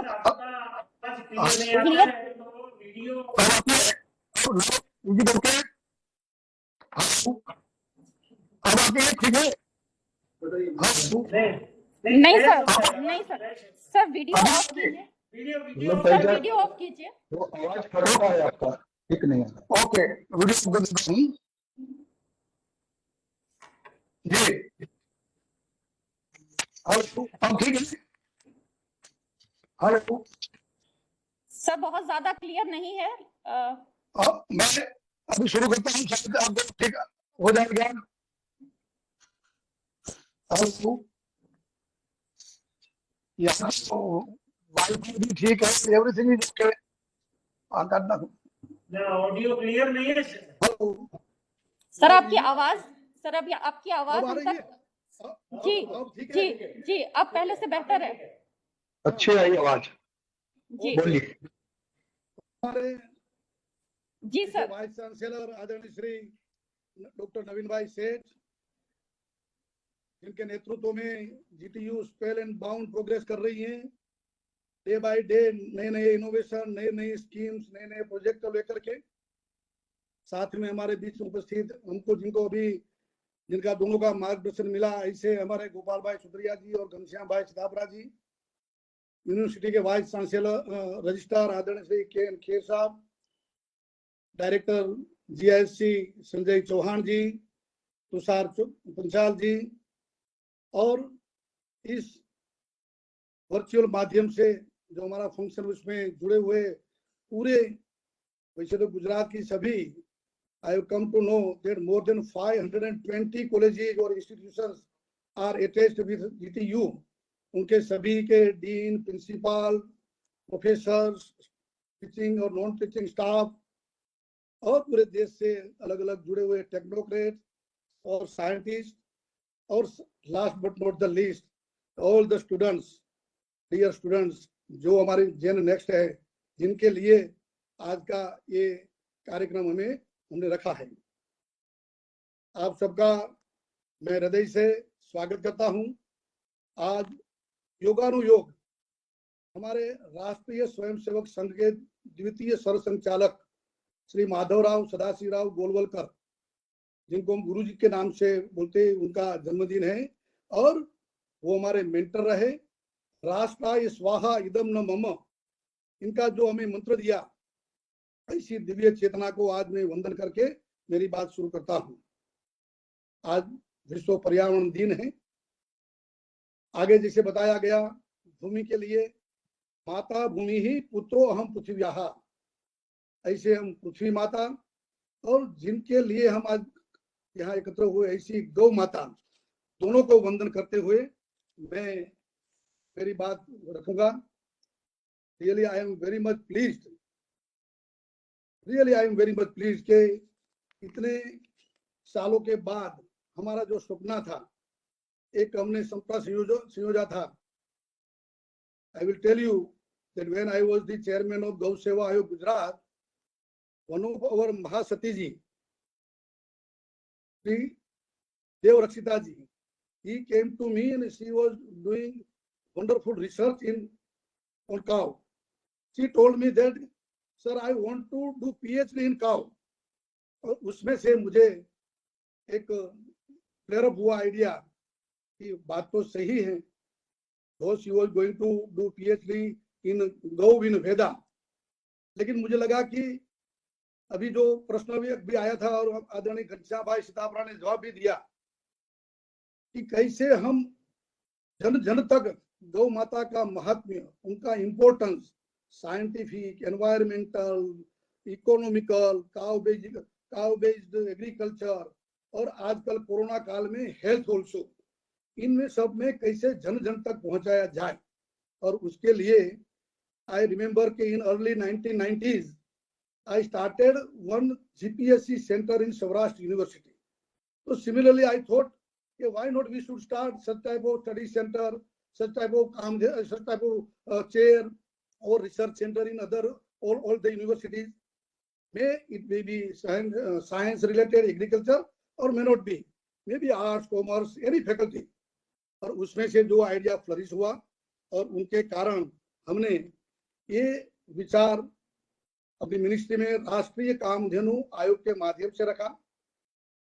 मैं इस बार थोड़ा सा उल्लेख करना चाहूंगा हमारे आदरणीय प्रधानमंत्री जी का, जो विजनरी डेडिकेटेड डिवोशनल मैनर से अपने पूरे देश में देश को एक the great, the divine and the glorious India बनाने के लिए तुले हैं। उन्होंने लैब टू लैंड बहुत ही जितने भी साइंटिफिक कॉन्फ्रेंस वो बोल रहे थे, lab to land and land to lab, ऐसा हमारा काम होना चाहिए। यानी कि साइंटिफिक प्रिंसिपल से लेकर के प्रैक्टिकल एप्लीकेशन, और जो इंडिजिनस प्रैक्टिकल एप्लीकेशन है उनका साइंटिफिक कोरिलेशन, रिलेवेंस, ये सब करने के लिए मुझे लगता है कि उन्होंने गाय को सोचा। गाय, गो धन राष्ट्र धन बोला जाता है, गौ सेवा राष्ट्र सेवा। ऐसे गोधन को राष्ट्र उत्थान के लिए, to increase the economy, upliftment of the poor, to increase our 5 trillion economy, अपने देश को डेवलप करने के लिए एक होलिस्टिक अप्रोच के साथ how we can go ahead, तो उन्होंने राष्ट्रीय कामधेनु आयोग की स्थापना की। It was started in 2019 and राष्ट्रीय कामधेनु आयोग ने वेरियस फील्ड में काम करना शुरू किया। वैसे तो राष्ट्रीय कामधेनु आयोग is constituted for conservation, protection and development of our indigenous cows and its progeny, for proper implementation of laws with respect to the cow cruelty and slaughter, and giving direction to the cattle-based developmental programs to the community, to the various ministries. Rashtriya Kamdhenu Ayog is a high-powered permanent body to formulate the policies and provide directions to the implementation of the schemes related to the cattle, so as to give more emphasis on livelihood of small and marginal farmers and youth and women entrepreneurs. And for that, our Honorable Prime Minister created Rashtriya Kamdhenu Ayog for creating awareness about the significance of indigenous breeds of cow, the scientific importance of Panchagavya cow-based products, दूध, दही, घी, गौमूत्र, गोबर, cow milk, cow दूध, दही, cow curd, cow ghee, cow urine and cow dung. They are known as cow Panchagavya. इनका उपयोग करके how we can increase our economy, how we can improve our economy and improve our rural development. राष्ट्रीय कामधेनु आयोग ने various facets पर काम करना शुरू किया और उसमें जन जागरण अभियान के रूप में हमने सोचा कि कैसे how we can increase the curiosity and awareness to each and every level of people, right from children to senior citizen, right from farmer to scientist, philosopher, all. और उसमें से ये विषय आया कि राष्ट्रीय कामधेनु चेयर ऐसा कोई एक नोमेनकल्चर देकर के कैसे हमारे युवाओं को हम यूनिवर्सिटी में, कॉलेजेस में पढ़ते हैं, उनको अवगत करा सके, उनको सेंसिटाइज कर सके। तो उनको सेंसिटाइज करने के लिए हमने राष्ट्रीय कामधेनु चेयर के लिए सोचा। I had brainstorming sessions with various professors, teachers, vice chancellors and scientists, and ultimately we decided to go ahead with such type of innovative idea. I had a meeting with our Honorable Minister Sanjay Dhotre with the MOS HRD, along with him the AICD Chairman Shri Anil Sahasrabudhe and UGC Secretary, Ministry Secretary, and other scientists and joint secretaries. We came together, we discussed in details, and ultimately decided to go ahead with Kamdhenu chair. Kamdhenu name can be given anything. Maybe Kamdhenu chair, maybe Kamdhenu study center, Kamdhenu research center, Anusandhan Kendra, whatever. But basically, it is meant to make aware people and young youth and our students regarding the real scientific importance of our indigenous cow. And then idea flare up. I wrote letter to all the vice chancellor all over the India. We had a very huge seminar, more than 800 vice chancellors. We came together in a webinar on this to explore the idea in details, how we should go ahead, and ultimately we went further to establish the cow Kamdhenu chair. And I am very proud to say that Deen Dayal Upadhyay, Gorakhpur University came forward very first.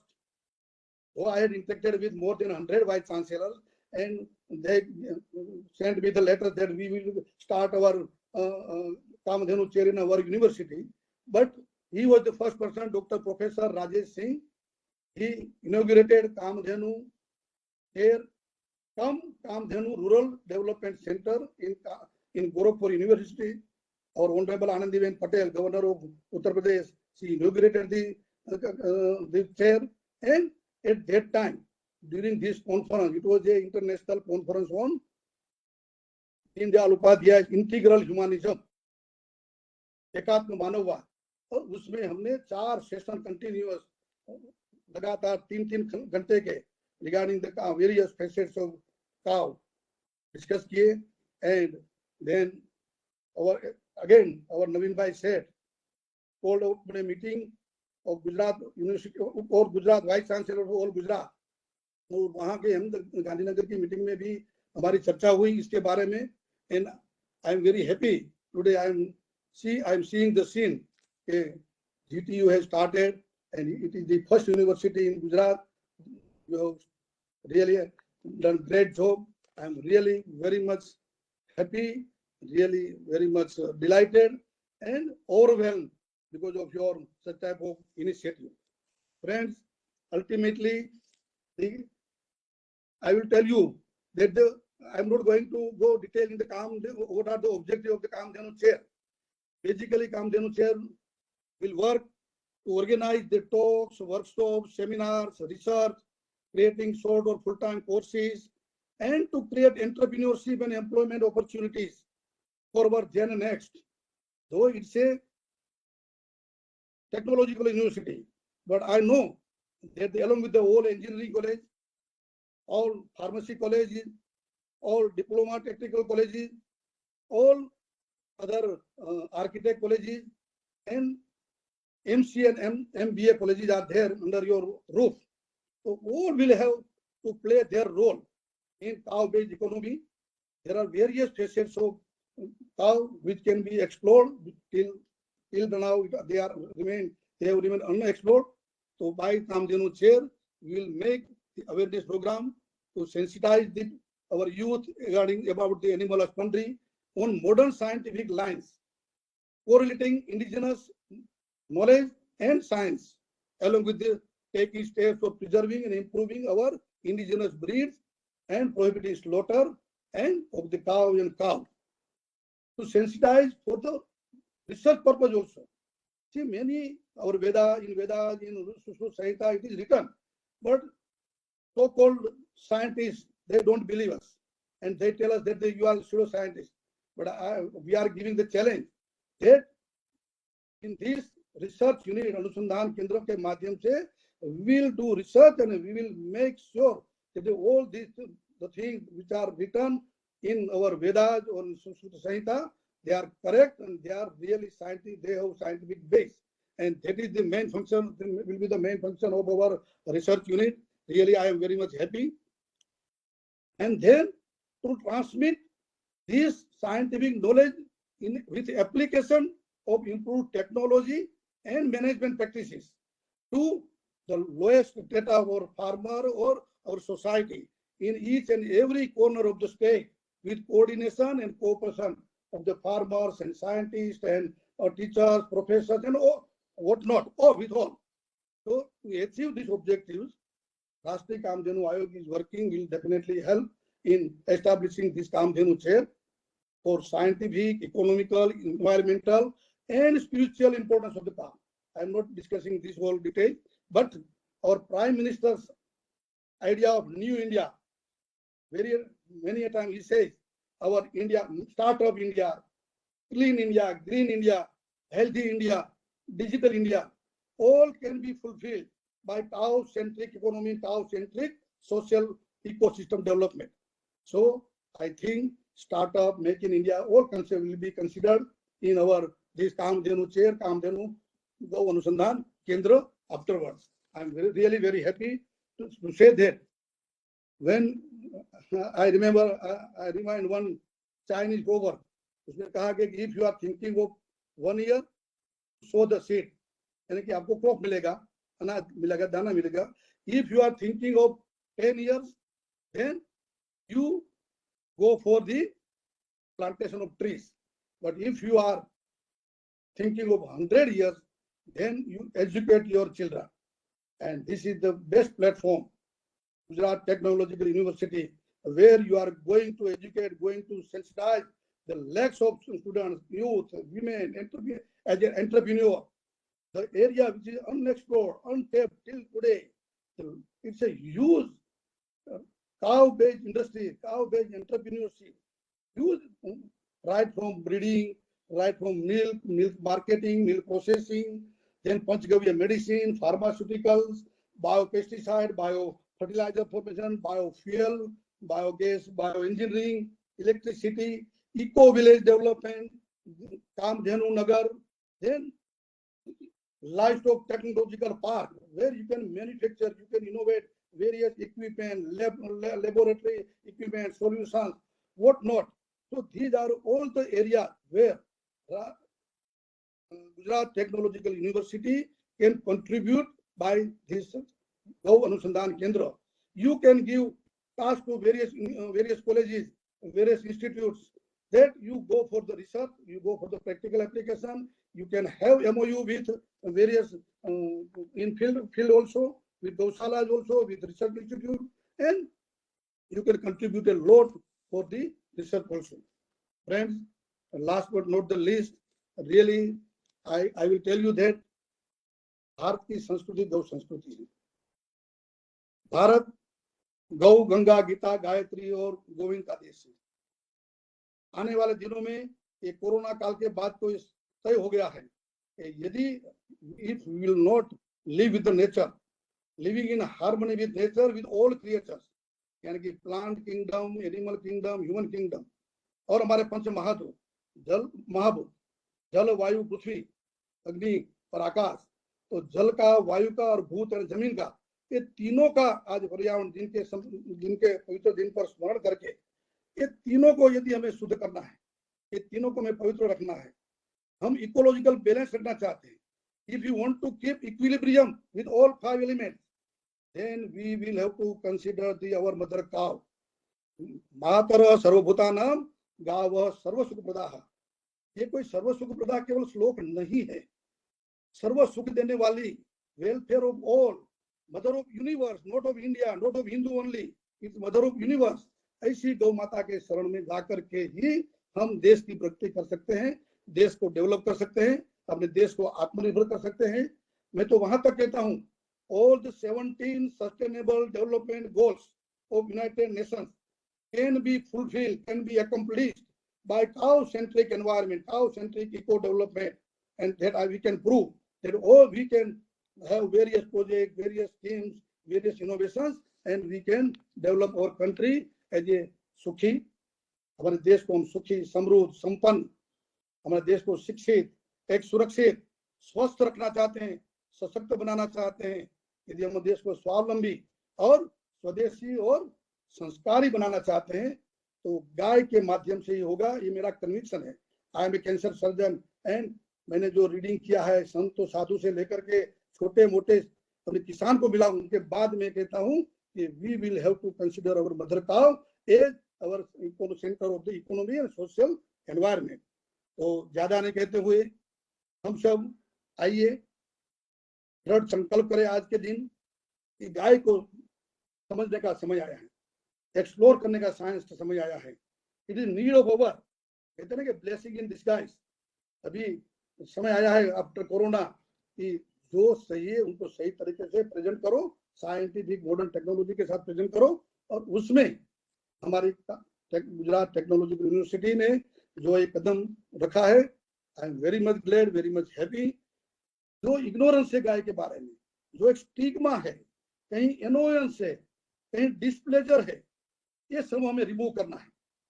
ये सब हमें scientifically, economically prove करके देना है.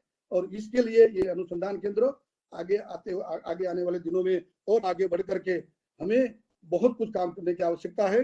हम mindset change करेंगे। जो SIDO scientist कहने वाले हैं उनका माइंडसेट चेंज करना है। माननीय प्रधानमंत्री बार बार कहते हैं कि थिंक डिफरेंटली एक्ट डिफरेंटली।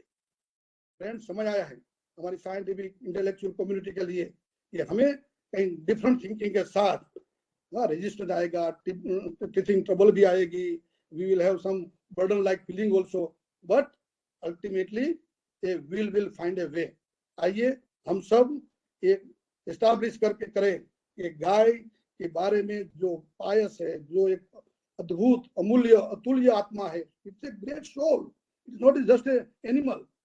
इनको हम समझ करके समाज को शिक्षित करें और शिक्षित करके आने वाले दिनों में हमारे देश को विश्व गुरु बनाने के लिए जो हमारी कल्पना है उनको कैसे हम आगे बढ़ाए, उसमें हमारा योगदान आज के दिन इको बार बार बोलते हैं बैक टू नेचर, लेकिन हम कहेंगे इकोसिस्टम रिस्टोरेशन सेम है। तो इको के इक्विलिब्रियम के साथ हम काम करेंगे तो बहुत बड़ा गुजरात टेक्नोलॉजी यूनिवर्सिटी काम कर पाएगी। और मुझे विश्वास है कि आज के शुभ दिन गौ माता का भी आशीर्वाद रहेगा, ईश्वर का भी आशीर्वाद रहेगा। हम सब साथ मिलकर के ये काम करके जन कल्याण, विश्व कल्याण के लिए आगे बढ़ेंगे।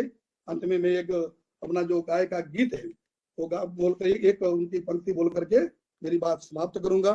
उसके पहले मैं कहूंगा कि महात्मा गांधी जी, विनोबा भावे हो या तो मदन मोहन मालवीय हो, जितने लोग हैं उन्होंने जहां जहां एजुकेशनल इंस्टीट्यूट शुरू किए, महात्मा गांधी जी की यूनिवर्सिटी में तो जितने भी आश्रमशाला है गुजरात विद्यापीठ सभी में गौशाला है। तो we can start after exploring this idea.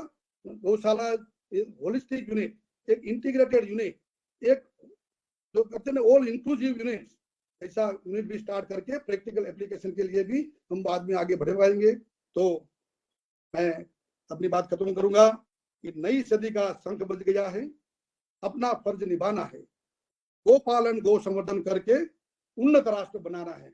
आइए एक उन्नत राष्ट्र के लिए, एक दिव्य भव्य और महान भारत के लिए गौ सेवा के माध्यम से, काउ बेस्ड इकोनॉमी के माध्यम से हम सब हमारे जितना भी प्रयास होगा वो प्रयास करेंगे। इन्हीं बातों के साथ मैं मेरी बात खत्म करता हूँ। मुझे इस मौका दिया कामधेनु चेयर और काम अनुसंधान केंद्र, हम आगे आने वाले दिनों में बहुत से MOU बाकी की बहुत सी बातें करते रहेंगे मीटिंग करके, और एक बड़े फलक पर इस कार्य को आगे बढ़ाएंगे। धन्यवाद। वंदे गौ मातरम। भारत माता की जय। हम सभी को गौ सेवा के लिए प्रेरित करने और संबंधित जानकारी देने के लिए आपका हार्दिक आभार। क्षमा आप सभी को क्षमा करें बहन, किसान लगभग 70 से 80% खर्चा कम आ जाता है, वो डेटा है। धन्यवाद। सॉरी, फर्स्ट सीजन में जी, धन्यवाद जी जी। अब मैं आप सभी को GTU गौ अनुसंधान यूनिट के उद्घाटन के लिए आमंत्रित करती हूं और इस पवित्र शुभारंभ के लिए मैं गुजरात के माननीय राज्यपाल श्री आचार्य देवव्रत जी से विनम्र निवेदन करती हूं कि हम सभी को अपने अनमोल वचनों से अनुग्रहित करें और मार्गदर्शन प्रदान करें।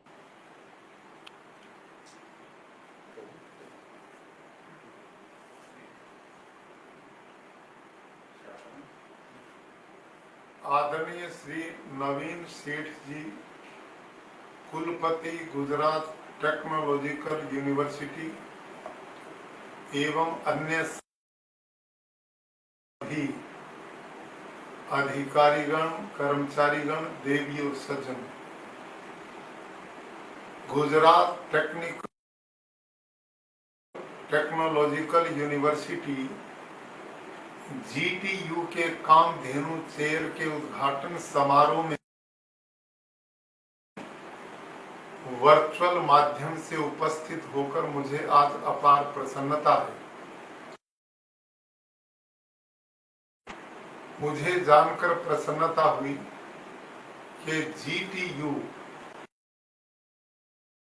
बोर्ड ऑफ गवर्नेंस ने GTU गौ अनुसंधान इकाई GTU गौ नाम से GTU कामधेनु चेयर शुरू करने की स्वीकृति दी है।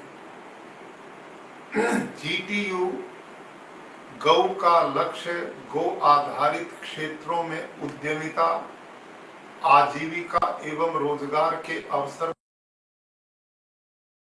करना है। जीटीयू का यह प्रयास आधुनिक वैज्ञानिक पद्धति के अनुरूप नस्लों के संरक्षण और सुधार के लिए प्रेरित करेगा और जैव कीटनाशकों के लिए गाय के गोबर और मूत्र का उपयोग, जैव उर्वरक, गाय आधारित प्राकृतिक कृषि, कॉस्मेटिक्स और घरेलू सामान स्वयं बनाने के लिए तथा बायोगैस संपन्न गौशाला एवं पशुपालन पर अनुसंधान को बढ़ावा देगा। हमें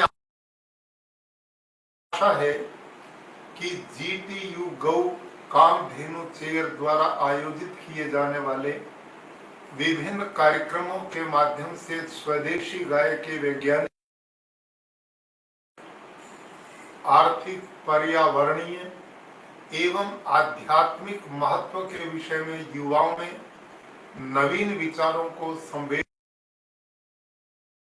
बनाने, पोषित करने और विकसित करने में महत्वपूर्ण सहायता मिलेगी। हम जानते हैं कि देश में मवेशियों की आबादी, दूध उत्पादन, खाद्य और पशु शक्ति के विषय में ग्रामीण अर्थव्यवस्था में महत्वपूर्ण भूमिका निभाती है। भारत सरकार ने इस विशाल क्षमता को देखते हुए राष्ट्रीय कामधेनु आयोग का गठन 21 फरवरी 2019 संकल्प के अंतर्गत किया था। यह आयोग गायों की स्वदेशी नस्लों के संरक्षण, सतत विकास और आनुवंशिक उन्नयन के लिए उपयुक्त कार्यक्रम विकसित करने में सरकार की सहायता करता है। वर्तमान कानूनों, नीतियों की समीक्षा करना, उत्पादन और उत्पादकता बढ़ाने के उपायों को सुझाव देना जैसे आयोग के विभिन्न कार्यों से किसानों एवं पशुपालकों की आय में बढ़ोतरी एवं गुणवत्तापूर्ण बेहतरीन जीवन का निर्माण होगा। मनुष्य के जीवन के हर क्षेत्र में गाय का अमूल्य योगदान रहा है। हमारे ऋग्वेद में कहा गया है, गावोः विश्वस्य मातरः, अर्थात गाय सबकी मां।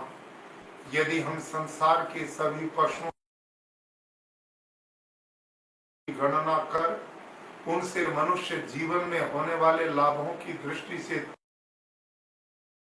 तुलना करें तो यह पाएंगे कि सभी पशुओं में गाय ही एक ऐसा प्राणी है जो मनुष्य के जीवन को चलाने, बढ़ाने, बुद्धि को तीव्र एवं सूक्ष्म बनाने तथा रोगों से दूर रखने में सर्वाधिक महत्वपूर्ण भूमिका निभाता है। माँ के दूध की तरह गौमाता का दूध भी मनुष्यों के लिए पूर्ण आहार होता है। गाय हमें पंच द्रव्य के रूप में अमृत प्रदान करती है। गाय को हमने मां का स्थान दिया है। मुझे विश्वास है कि कामधेनु चेयर शुरू करके जीटीयू ने गाय के प्रति अपनी कृतज्ञता व्यक्त की है। मैं इसके लिए जीटीयू के कुलपति श्री एवं पूरी टीम को बधाई देता हूं, साधुवाद प्रदान करता हूं। इस प्रयास से स्वदेशी गोवंश का संरक्षण, संवर्धन होगा।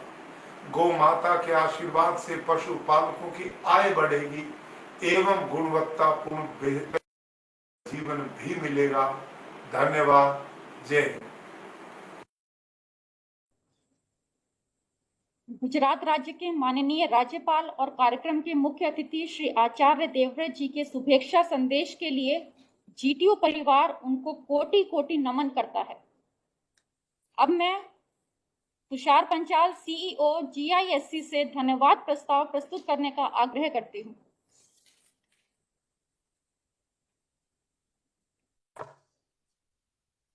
Thank you. So it is my indeed pleasure to propose a vote of thanks. I, Tushar Panchal, on behalf of Gujarat Technological University, thankful to Honorable Governor Sri Acharya Devvrat ji for launching this Kamdenu chair known as GTU Gau Anusandhan Unit, along with a blessing and courage to run this center by showing the positiveness and the backbone support to execute this GTU Gau. Also, on behalf of university, we assured this center will cater to innovative ideas towards the Kamdenu. Also, the expectation of this, the national mission to create entrepreneurship, innovation, and employment opportunity, so that this industry also boost up.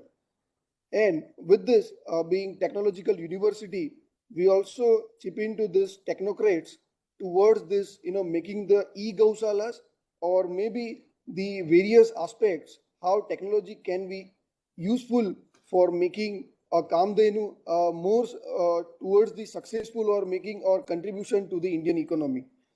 And also on behalf of Gujarat Technological University, thankful to Dr. Vallabhbhai Katharia, who has given us the direction and guidance for Kamdenu Ayog and assured for helping us to run this center in effective manner to serve the purpose of this Rashtriya Kamdenu Ayog and also the GTU Gau.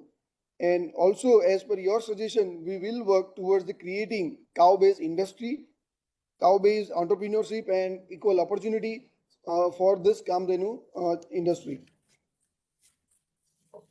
Moreover, on behalf of university, we also propose a vote of thanks to Gopalbhai and Ghanshyambhai for the valuable inputs they have provided us.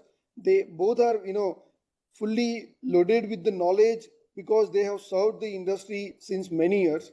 And definitely we'll also invite you for further, the sensitization where we can understand or we can provide the end-to-end support or sensitization to our technocrats. And we will surely invite you for upcoming series on this Kamdenu chair. Also, would like to thankful to our beloved Honorable Vice Chancellor Sir, Registrar Sir, Dr. Sanjay Chauhan Sir, for continuous support for making this Kamdenu chair a successful. Gau Mata Ki Jai. Thank you. मैं आप सभी का इस कार्यक्रम में साक्षी बनने के लिए जीटीयू परिवार की ओर से पुनः धन्यवाद करती हूं और इसी के साथ कार्यक्रम पूर्ण करने की घोषणा करती हूं। आपका बहुत बहुत धन्यवाद।